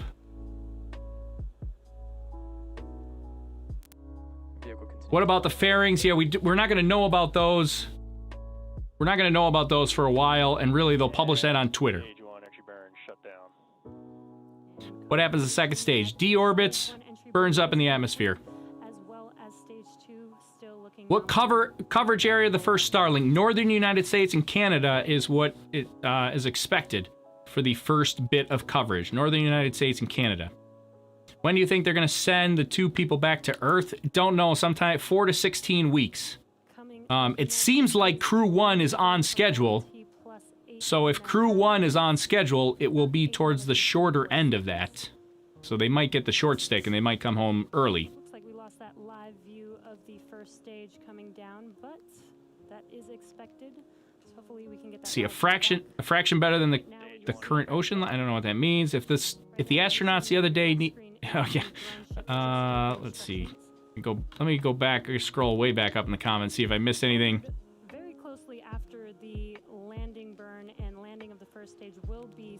Yeah, a lot of people upset about the satellites because they're going to ruin the night sky or ruin the dark. SpaceX, they are trying to work on that. They're trying to darken their satellites. They're actually working with astronomers. They're trying to make the satellites darker. They recognize that it's a problem. They're working on it. They're deploying a sunshade on one of the satellites today to test it out. Here we go. Here's the landing. Look at it light up the night sky again. Here's our replay again of the landing. Lighting up the night sky 600 kilometers downrange from the landing pad. And clear video. Clear video all the way to landing. Boom. Look at that. Love it. That was pretty awesome. We haven't seen that in a while. And actually, we've been getting clearer and clearer video. I mean, if you just started watching these and following in from Demo 2, may not have seemed like it because it cut out during Demo 2, but on a lot of the Starlink missions, we've actually been getting pretty clear video, so this is nice that we got clear video again today. And this is, of course, a different drone ship than usual. This is just Read the Instructions, which was recently upgraded and outfitted with new equipment. We don't know if they're going to do that for the other drone ship, but maybe. Now that they have 2 operational drone ships on the East Coast, this is the first debut East Coast recovery for this drone ship here. So now they finally have 2 East Coast recovery ships, which is pretty awesome. How many miles was the drone ship from the pad? 600 kilometers. Somebody have to... I should really get consistent on whether I'm using metric or imperial measurements, but I just have these memorized in my head for each mission. But it's 600 kilometers. Somebody will have to do the imperial convert. Usually it's me saying the other way around. I usually say people have to do the metric conversion for me. But in this case, I know the metric. I don't know the imperial. 373 miles, says Fritz. Thanks, Fritz. Appreciate that. Fritz 46. Starship might go this year. Hard to say right now. Yes, Starship, the development platform, we're also expecting a 150-meter hop. Now, when that's going to happen is going to be a big question because SN4 had a big kaboom-ba-booma, and it's in a lot of pieces right now. So they're bringing out SN5, the next model behind it, which is actually relatively close to being done, so not too bad. But SN5, they're going to have to clean up the pad, probably refit all the plumbing and piping and things like that. It's going to take a couple of weeks, but maybe we get an SN5 hop towards the end of this month too. That would be kind of cool if we see SN5. That's the Starship for SpaceX. That's their next generation ship that's going to take people to the moon and Mars. We might get a 150-meter hop test flight. Maybe later this month. Maybe. I don't know. It's gonna be tight. Stopping by to say hey, N. Perry Go. Recognize him. Usually you're on the Twitch side of things. You're usually chatting it up on Twitch. Good to see you over on the YouTube page, though. Let's see what else we've got. So we'll watch the deployment here again. How did you show the map on where stage one? So were you talking about this map? This is the hazards map. If you type exclamation point, I'm gonna do this one. Only one person needs to type it, but if you type exclamation point hazards, you'll get a link to this map here. This is the hazards map that we have published. So if you type that in the YouTube chat, exclamation point hazards, only one person, just one. Just one person needs to type it, and you'll get a link to the hazards map. How long will it take the drone ship to return to the Cape? Usually it's about 2 or 3 days from this distance. It may be like 3 or 4 days. So, but they should be back. Let's see. The demo 2 one arrived yesterday, and that launched. So it arrived on Tuesday. It launched on Saturday. So that was 3 days. This is a little bit further down range, so it may be like 4 days to get back to the Cape. So you probably see it at the Cape. Let's see, what day are we on? Wednesday? Maybe Sunday down at Cape Canaveral is when this booster will be back. So roughly in that time period. They have to secure the booster and then start heading back. It is a pretty quick process because they have they have Octograbber, which is the little Roomba looking thing that comes out. It's in a garage. These ships are big. Just read the instructions on the drone ship. There's a garage for the little Roomba. It's an enormous Roomba. I call it a little Roomba. It's an enormous Roomba that comes out and grabs onto the bottom of the Falcon 9 and locks it down to the ship so it doesn't go anywhere. And that makes sure that they can safe the rocket and lock it in place without humans having to go on and risk their lives to do that. Hello from Memphis. Have you given the ISS docking simulator a go? I did. We did it live here a week or two ago. But yeah, I like that docking simulator. Looks like it could be Starlink 6 now over the UK between the clouds. Yeah, Starlink 6 would probably be tough to see right about now. It's going to be tough to see. So deployment's coming up. We're going to watch that replay here in a second.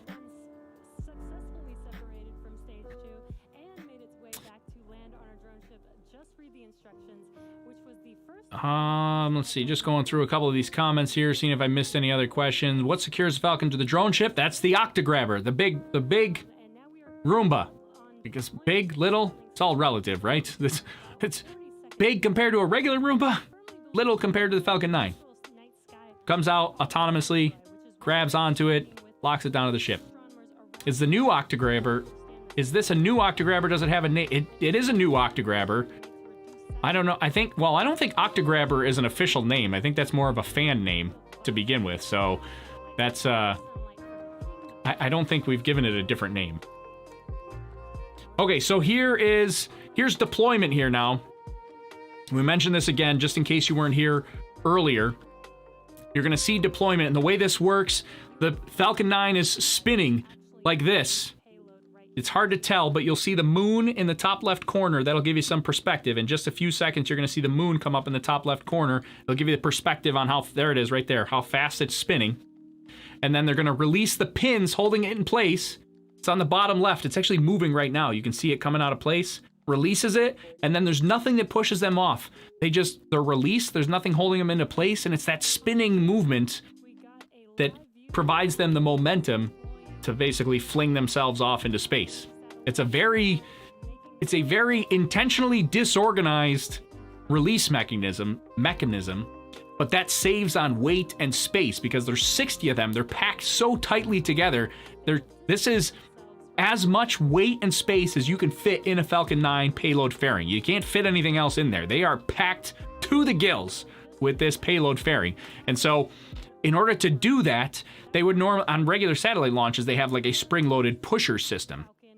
With 60 satellites, you'd have to have a pusher for every single one of them if you wanted to have an organized deployment method.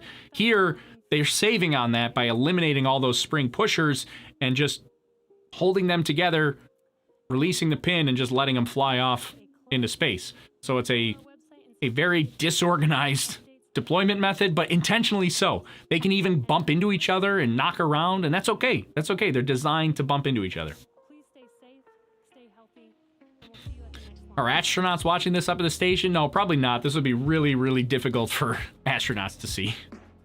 The astronauts couldn't even see the launch of the Demo 2 rocket, which launched 2 minutes after they passed directly overhead.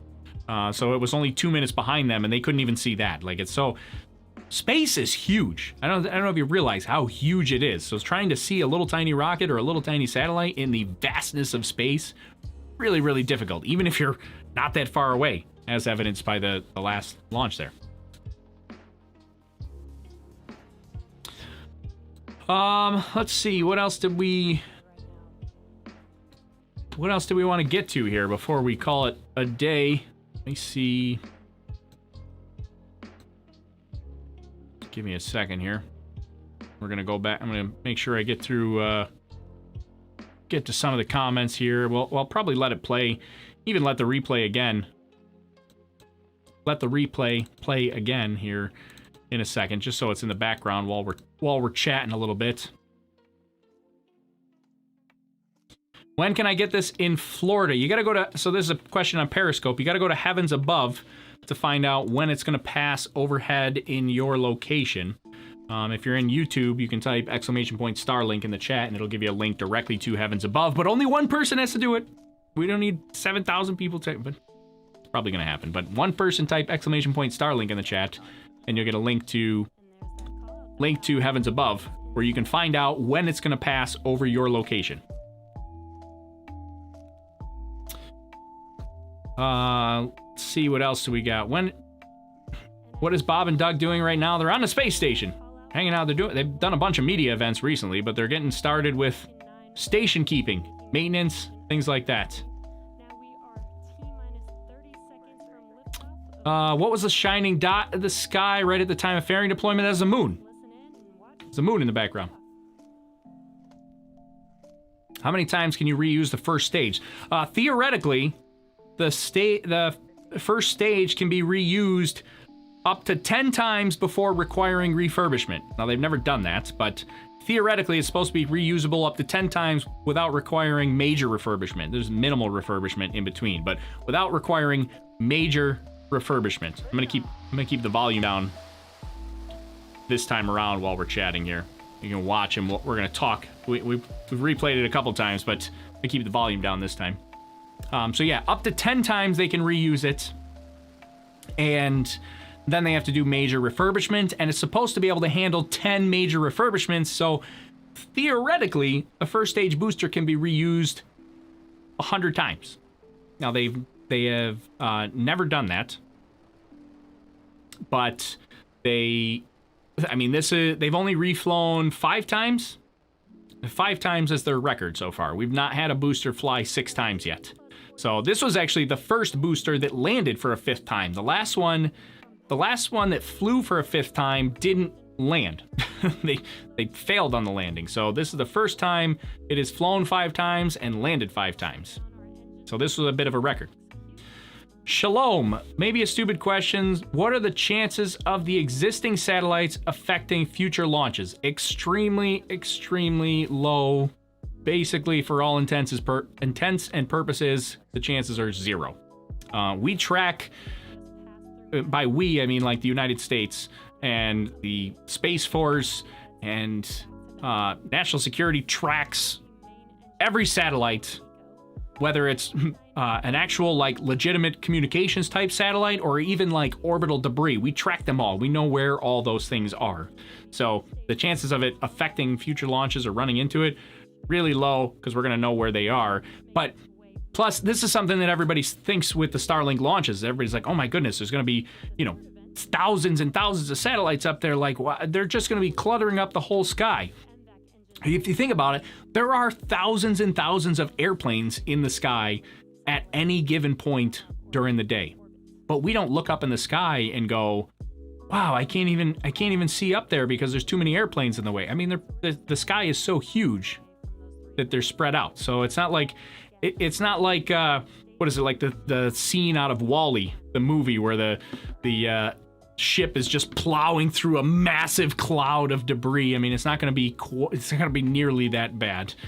Where it does have some problems is for astronomy right now, because they're so bright, they're kind of ruining astronomers' images. SpaceX is trying to tamp down on that so that it's not super bright anymore. So they're trying to work with astronomers so that it's not ruining their images and things like that. And they are deploying on this mission. One of the satellites has an experimental sunshade or visor to block the sun from reaching the shiny reflective parts of the satellite.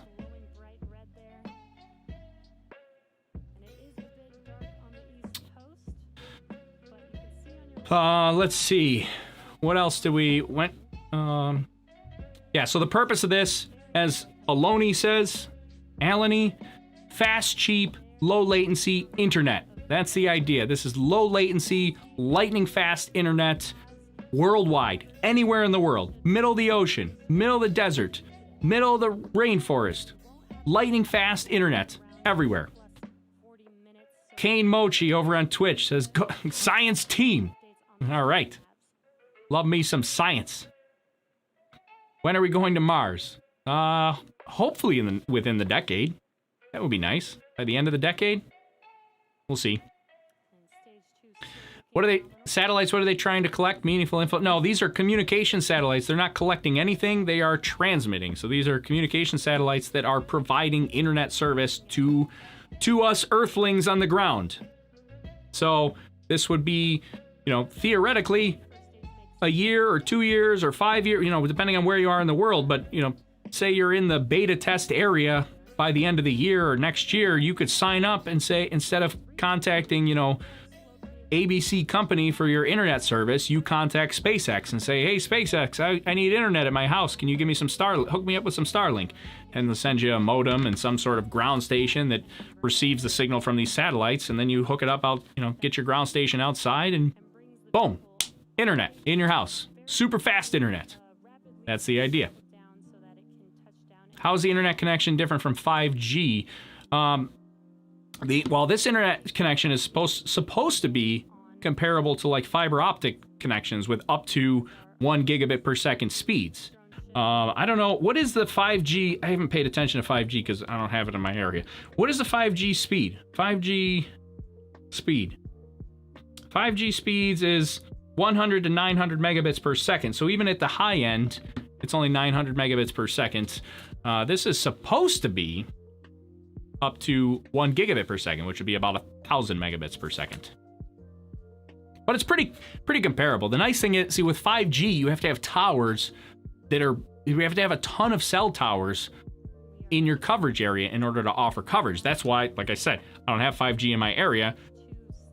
There's no 5G towers here. They just haven't installed it yet. Starlink internet, they just launch them in the sky and then it covers the globe. They can launch them. They launch them all from Cape Canaveral. One spot, they launch them all. I don't need a Starlink person to come to my small town here in New York to give me Starlink service. They launch the satellites from Cape Canaveral. I could get Starlink service at some point once it's ready.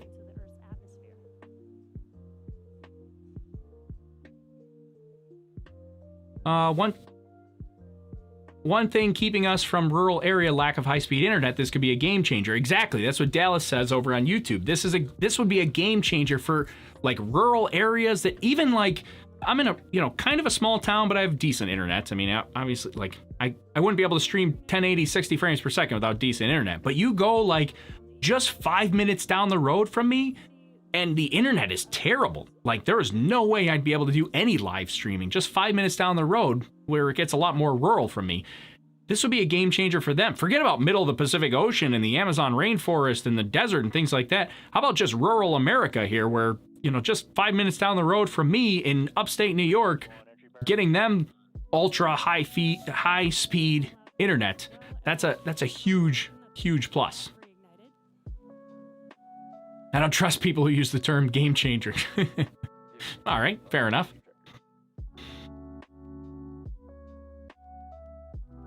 Won't there be any issues connecting to Starlink network due to clouds or bad weather in general?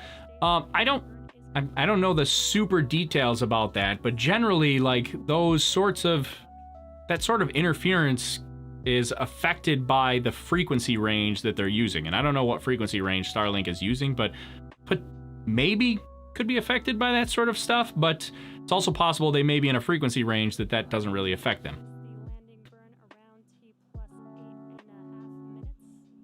How can it ensure same speed when utilized by a million billion users? It won't. And will it only be for the super rich if a monopoly starts an internet service with a proper internet? So the question, I'm going to paraphrase the question. How do you keep it fast with billions of people, and is it only for the super rich? No, it's actually supposed to be accessible by most people. I think the cost is supposed to be under $100, this is US dollars, under $100 per month for service, which is pretty decent. I mean, I pay for my subpar internet connection. I mean, I just consider it subpar. It's better than it is 5 minutes down the road for me, but it's not nearly where I want it to be. I don't have anywhere close to a 1 gigabit connection. But oh, here, let me get out of the way so we can see the landing burn again, because that was pretty awesome. But under $100, I mean, I pay like $65 or something like that a month for internet, so I would gladly switch to it. And it's supposed to be accessible to the average person.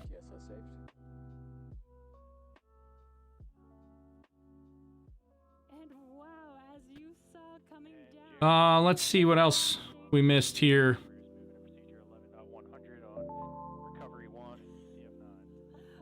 Will it need a satellite dish to get the signal? It'll need some sort of ground station. I don't know the details. I don't think they've shared the details with us yet on what that is. Did we just see, did that engine just vector on screen? Like, did that TVC on screen for us? Like, what? Hold on a second. Look at that. Did you notice that? Look at the engine above me here. Watch it change its vector right there. Right? And here it comes. 3, 2, 1, right there.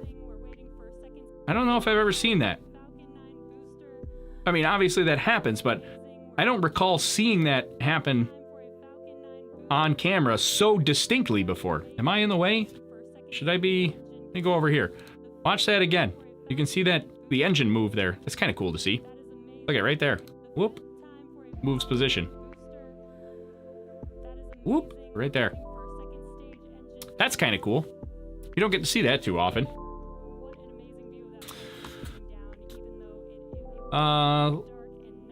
So users would need a transmitter at their ground station. Yeah, so the ground station would have to be capable of two-way communication at the ground station. So yeah, you would need to both transmit and receive from the ground station up to the Starlink satellites.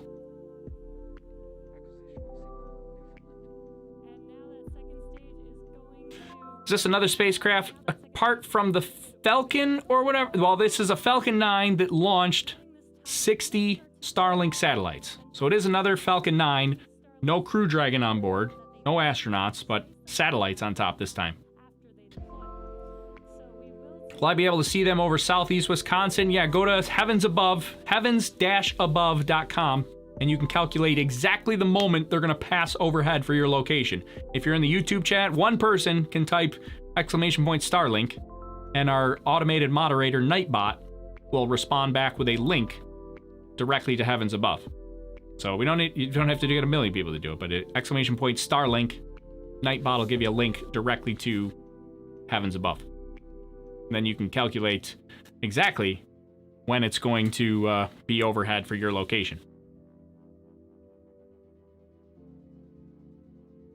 There you go. Jeff Weiss says the extra 30,000 that we talked about, this was earlier when we were talking about the discrepancy between the 12,000 and the 40,000. The extra 30,000 are for a super low latency, lower orbit network for high-speed bank trading and stuff.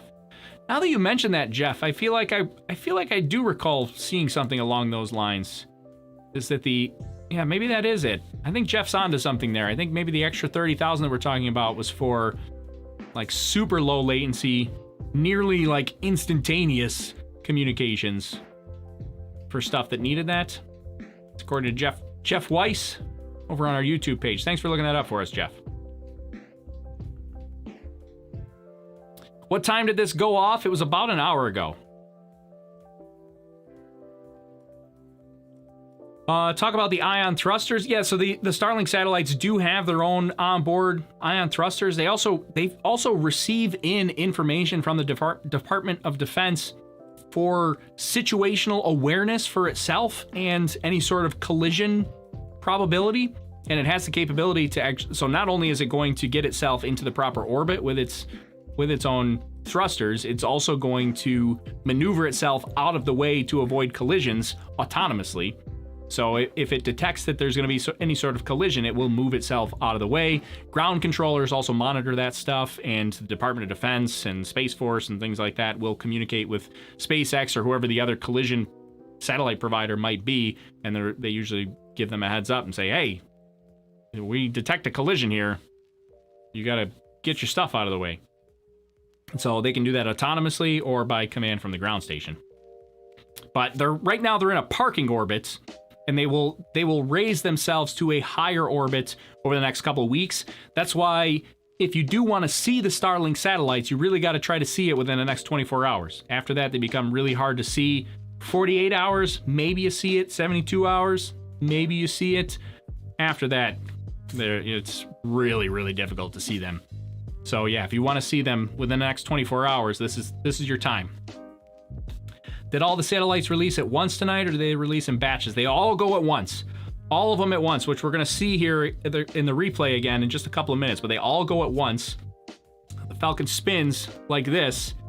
They just release a pin, and then they all just fling off the end all at once. So all of them go at the same time. My girlfriend said, "Do you love me?" I said, "Of course I still love you." She said, "Fine, just read the instructions." I like that, John. Those are the two names of our drone ships. Will I be able to see the flyby in Texas? Exclamation point Starlink in the YouTube chat. It'll show you exactly where it's going to pass overhead for you. Look for the response from Nightbot. Nightbot will give you a link.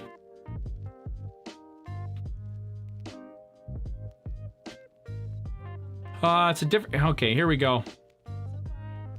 We're coming up now. So this will be a replay. Here, you can see the moon in the bottom center of the screen there, too. There's the moon going downwards. Because, again, it's the second stage with the Starlink satellites is spinning like that in preparation to release the satellites. So it's already started spinning. It's hard to really get a gauge on that. And I don't know what it is in orientation to the Earth. So maybe it may be spinning this way or maybe spinning this way. I don't know which way it's spinning, but it's spinning either way. And that's how it releases the satellites here. And that's going to do that here in about a little under a minute. We'll see that. What happens if the satellites stop working? Well, they all have a deorbit plan, so they can deorbit themselves. But with any satellite, if it becomes completely unresponsive, you're going to be in trouble. But the upside is, with them being in low Earth orbit, eventually they'll deorbit themselves. It's sooner time period than it would be for like geostationary satellites, but eventually their orbit will decay over time. Probably be a long time, but they do have a deorbit plan. So there you go. There's the moon in the top left corner. You can see it going up.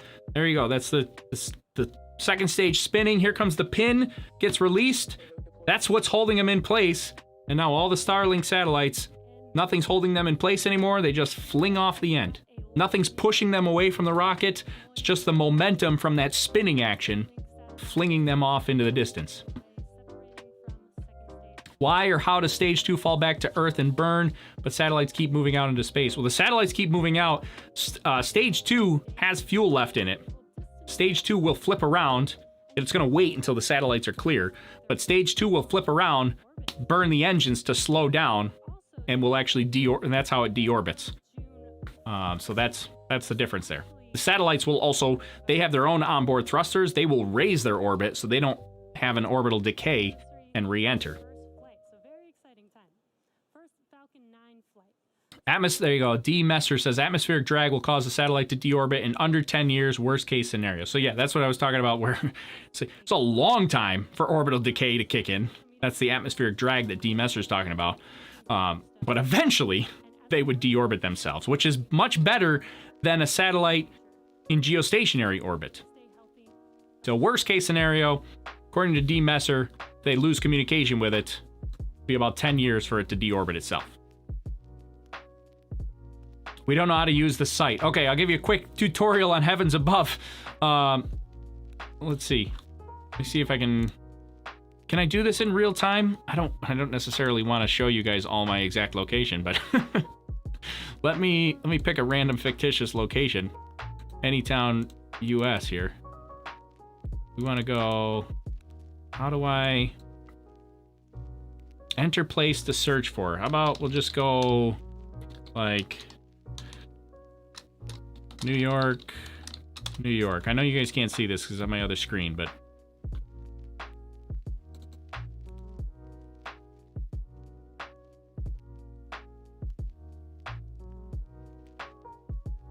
Okay. So, let's flip this over here. Let's see if I can give you a quick tutorial. Get this out of the way here. So up in the top right hand corner is your location here. So it's probably going to come up with 00. Just click on 00. It'll search. You'll have to go into here to enter a place to search for. I just went New York, New York. Search. Came up with this location. Scroll down. You can also type in your latitude, longitude if you want, if you know it. And then say update. It'll update your location up here in the top right hand corner. And then you can, now that your location's saved, you can either click on that link again from Nightbot, or you can go to right here where it says Starlink 7 placeholder. You can click on Starlink 7 and it'll give you, here's the orbital time. So here's our passes for Starlink 7. So on June 4th, here is the first pass. Here's our brightness or our magnitude. We want lower numbers, right? Somebody correct me if I'm wrong. I think lower numbers are brighter. Pass starts at 3:50 in the morning. Oops. Starts at 3:50 in the morning, ends at 3:52 in the morning. Or no, highest point's 3:52, ends at 3:54 in the morning. And clicking on the pass will show you where in the night sky it is. So there's your... Yes, thank you. Everybody's verifying. Yeah, lower numbers are brighter. That's what I thought. So lower... So a 5.0 magnitude is going to be dim compared to a 1.4 magnitude. Ideally, you want negative numbers, would be even better. So there. Did I do all right? Is that okay for my quick tutorial? Why can't I... I can't get out of this window here.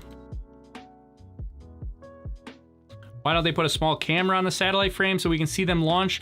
I mean, that sounds really easy, but that takes a lot of infrastructure. I mean, one, you're adding weight and technology to this satellite.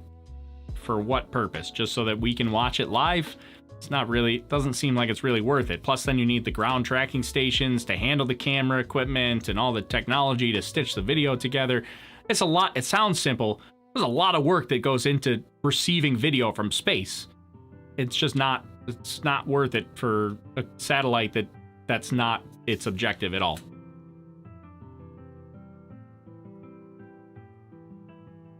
Any word on fairing catch yet? Good question. Did we hear anything on fairing catch? Let me look. Did we hear anything? We got successful deployment, liftoff. I don't see anything yet. Let me look. No, nothing yet. Crickets right now. Recovery team is already en route to, or en route to just read the instructions. That's the drone ship that the booster just landed on. So that those recovery ships, there are people that work with the drone ship. The drone ship is autonomous, and at booster landing, nobody's on board. But there are people that eventually go out there and secure the ship and everything else, though they are headed over there right now. But no word on fairing recovery yet. So that would have happened about half an hour ago. We just don't know what the outcome is yet.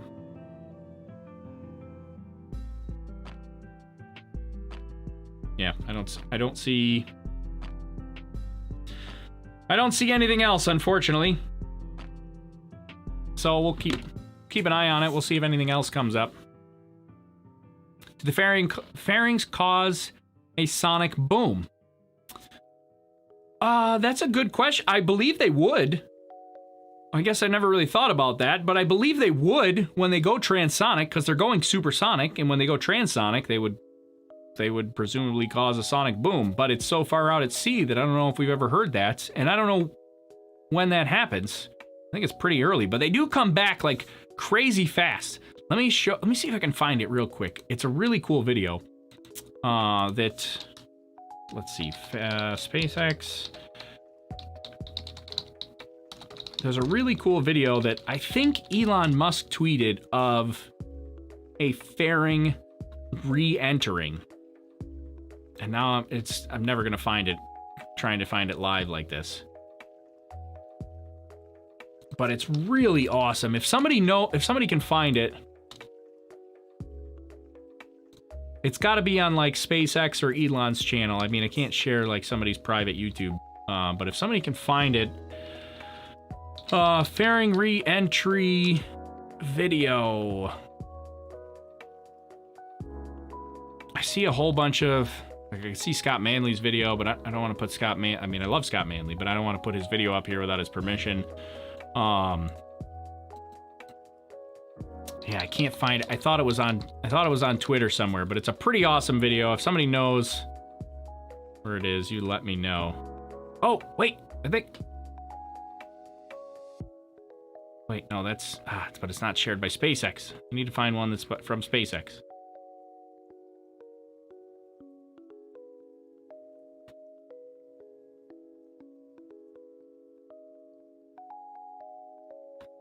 Yeah, I can't. Oh, wait. Actually, I could share this one. There's no... I can share this one with you. Here it is. Okay. Let me share this video with you. Here, right here. Take a look at this. So this is a... Let me back it up. We'll get rid of the replay text. This is a payload fairing right here from separation. Separation from the Falcon 9 right here. Payload fairing separation. And then you'll see how fast this actually comes back into the atmosphere here. So it's going to take a second. How long is this video? Well, it's only 52 seconds here, actually. But look at the plasma buildup here. You start to see that hot stream of gases streaming off the edges of the payload fairing as it's falling back to Earth. Like, look, how cool does that look? Look at that. Those are all just hot gases streaming past as the atmosphere is building up on the bottom side of that, or the outside of that payload fairing there. And it's just screaming back into the atmosphere. And then it kind of just cuts off to the... I think this is a little bit of an edited video by SpaceX in that they like cut out time. But then because I think they cut out time here. It's fast forwarded to re-entry. I don't think this is like real-time speed. But that's pretty cool. That's a cool view. But that's what it looks like for the fairing re-entry. So they come screaming back into the atmosphere. Should we bring back the space shuttle? I am not a huge fan of the space shuttle. This may surprise you. I've mentioned this before. But, I mean, the space shuttle was an amazing piece of technology. But I'm personally... We also kind of talked about that. This is why I asked Amy Shearer to title this, because her and I are on the same page in this respect. But I am just not a... The space shuttle is very limited in what it can do. It can only go to low Earth orbit. It can only... it could bring satellites up, which we stopped doing. But a capsule system like Orion or Crew Dragon XL... or the Starship system, any of those systems, like they're so much more versatile. They can go to the moon, they can go to Mars, they can go to low Earth orbit if they want to. They can just do more things. They could go to, you could send one of them to, I don't know, one of them, a moon mission, not our moon, but like another planet's moons or something like. There's so much more that you could do with a capsule system or a Starship system versus the space shuttle. Space shuttle was just so limited in what it could do. Anyways, probably get a lot of hate for that. A lot of people don't like when I tell them I'm not a huge fan of the space shuttle. Would it be possible to record the sound of the fairing returning, maybe with weather balloons? I don't know. You probably... They would scream past the weather balloons so fast, it'd be impossible to get them in the right spot. The shuttle served its purpose, the ISS construction. Yeah, I think that was, that's pretty fair, says Joe Kelly. I mean, the shuttle built the ISS. That was a big accomplishment for Space Shuttle. And, I mean, it was an awesome piece of technology. I don't see that as the future. But yeah, it definitely helped. It definitely built the ISS, which was important.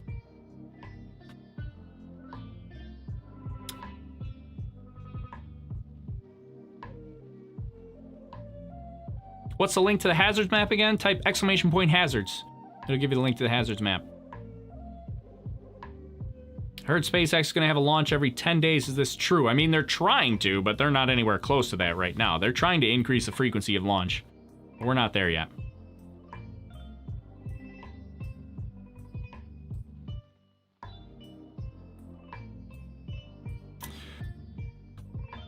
All right, well, I think, yeah, so we watched this a couple times. Let me get rid of this. We covered that. We covered this. Let me make sure I didn't have anything else that we missed here.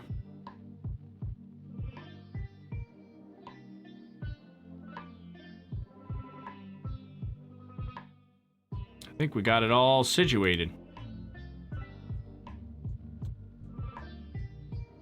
How much? What does it see? Did I see the new test stand about? I have not seen the new test stand, but I saw somebody in our Discord just shared it. I haven't actually seen it yet. But there is, somebody shared it in our Discord. So if you're in our Discord server, or if you want to join the Discord, !Discord, you get a link to our Discord server. But yeah, it's in our, somebody shared it in our Discord, I think. I just saw it, I saw it fly by in our chat here while we were live, but I haven't seen it yet. I haven't paid too much attention to that yet.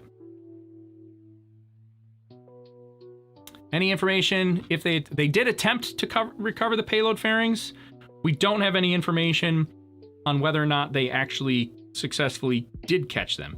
That's kind of what I'm holding out here for, because I don't have much else to share with you guys, but I'm kind of holding out to see if maybe we get some sort of update, although usually it's Elon Musk that tweets about the payload fairings, and he did tweet yesterday or the day before that he was getting off the internet for a while. So I don't know if we'll hear anything, because Elon's not online, and so I just don't know. I don't know how else we'll hear about that.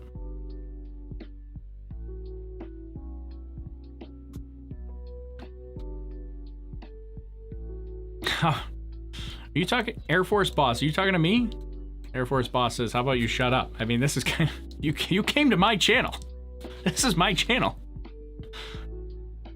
Nothing but a, yeah, okay. It sounds like we got some conspiracy theorists in the chat.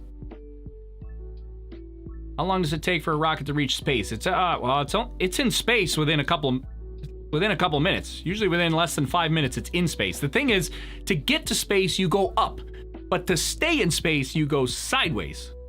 So you can go to space up and get there pretty quickly, but you're not going to stay there because you're going to come right back down. So to get to space, you go up. To stay in space, you got to go sideways. Really fast, sideways, for a long time.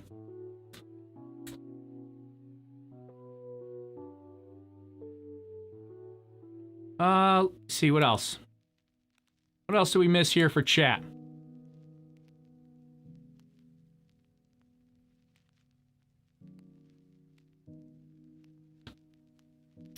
I don't have anything else on the fairing yet.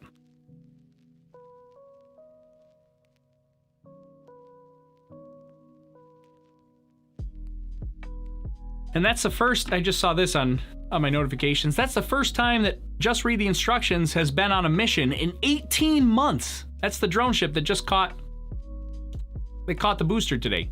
18 months. First time that's been on a mission. That's pretty crazy. It was on the West Coast, but they're not doing a ton of flying on the West Coast, and we don't really know if they're going to do many launches on the West Coast anymore anyways, because they would normally do polar orbiting satellites on the West Coast, because there's a whole video on my channel. It's called SpaceX's Historic Launch, or something along those lines, for the SAOCOM 1B mission that's coming up. But it's an explanation on why we do polar orbiting satellites from the West Coast. Essentially, it was for safety, but now they've reopened polar orbiting satellite launches from Cape Canaveral over on Florida, and they're going to do that with SAOCOM 1B. Was supposed to be back in March, but now it's slated for July because of the whole pandemic situation. So now that they're going to do polar orbiting satellite launches from Cape Canaveral, we may not see many West Coast launches anymore. So yeah, they brought Just Read the Instructions over to the East Coast to help out there. Now we've got 2 drone ships over on that side. When is the next launch? So the next one, well, potentially we may have a Starlink hop that we would go live for. We have Starlink 8, which is at the end of the month, June 29th.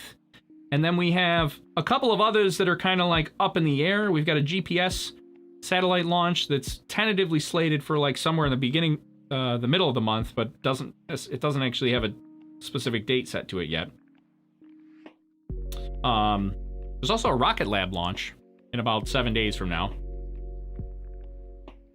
But yeah, Starlink is the next one that's firmly on the docket for June 29th. But we may have some that crop up maybe earlier than that.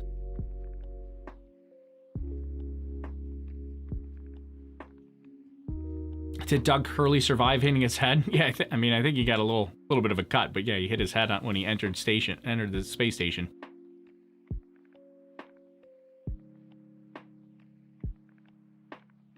All right, well, what stage refers to fairing catch, or what is it? Well, the fairing catch should be over at this point.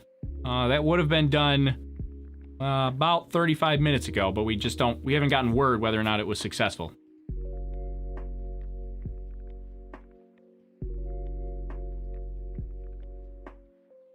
The other drone ship's already in use. Yeah, the other drone ship was on Demo 2.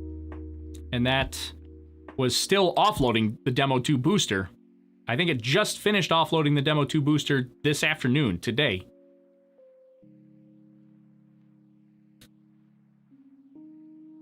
So, all right, well, I think it's about time to wrap up here. I was hoping we were going to hear something about the Starlink mission, or the payload fairing catch attempt. I was kind of holding out, seeing if we were going to hear anything that about the catch, on whether or not they got it or not. So it doesn't look like we're going to hear it, but at least not anytime soon. But hopefully they'll throw it out on Twitter. So if you're following me on Twitter, at OLHCN, I check down there in the bottom right corner, at OLHCN on Twitter, right there, then I will make sure to retweet it. Plus, you got to follow along, right? So we want to chat it up. We got to interact. You join the Space Lobster Nation. If you don't know what Space Lobster is, you can also type !lobster in the YouTube chat. I'll give you the whole story behind why I have this random lobster that pops up every once in a while, and why you want to join and be part of the Space Lobster community. !lobster if you want to know some of the story behind that. It's terribly embarrassing and awful, and I hate looking back at that, but it is a funny story. And so we have, if you're part of the OG Space Lobster Nation, give me a hashtag Space Lobster in the chat to celebrate our OG Space Lobster Nation. It's been a long time since then. That was over 2 years ago that happened.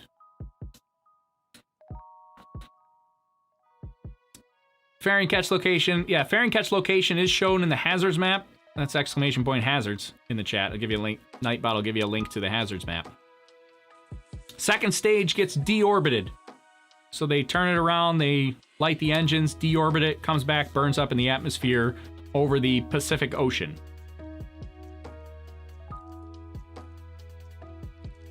Anybody out? Does anyone know if the fairings were sick? No, we don't know about the fairings yet. We haven't heard anything. There we go. I see all my OG hashtag Space Lobsters. Matt, Miss K, I know, Ms. K. D Suits. Hashtag Space Lobster Citizen here. Awesome. I love it. I love it. Well, to anybody that's new, welcome to the Space Lobster Nation. Adrian says Space Lobster was the first stream of yours I watched. I love it. A lot of originals. And now everybody's trying to figure out what is Space Lobster. Well, join the Insiders Club, and if you want to chat more about this afterwards with the rest of the Space Lobster Nation, join our Discord channel as well.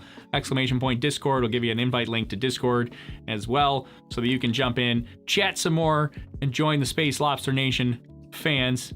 And chat it up. We chat about all kinds of things. We chat about space, but I think I spent most of the day today chatting about 3D printing on our Discord channel, because I was 3D printing a Falcon 9 today, which I was hoping to have ready, but I didn't have it ready. But I 3D printed the Crew Dragon capsule in the trunk and the Falcon 9 second stage. That's actually 3D printing right now. Actually, it's probably done by now. When I get off stream, I'm going to go see if my second stage Falcon 9 is done. And then when that's done, I'm going to 3D print the first stage. So yeah, we talk about 3D printing, we talk about space, there's all kinds of stuff. We got gaming on there, so if you want to come chat it up, !Discord, join the Discord and you can chat it up with the rest of Space Lobster Nation. And me, because I'm down there too. All right, and Alex Ziggyful says, give us a thumbs up and subscribe. Thanks, Alex. Thanks for moderating today. Thanks to our awesome moderators, which include Alex Ziggyful, Gregorius, Sebi the Time Waster, and Chusicon. Our awesome moderators over on the YouTube channel. We got some moderators that help us out over on Periscope and Twitch and Facebook as well. So thank you to all of our moderators, because I really value your help in all of this. And thanks to you guys for hanging out and watching along with us. Thanks for supporting the channel. And we'll be back again for the next mission. I'm not sure exactly which one that'll be, but we'll be back again, live streaming for more SpaceX talk, more rocket talk. We can talk after hours over in the Discord, but that's it for me. I'm going to head out for the night and go check on my 3D printed Falcon 9, see if it's done. All right, thanks everybody for watching. My name's Tori. This is Overlook Horizon. We'll see you guys all next time. I don't know. All right, goodbye. See ya.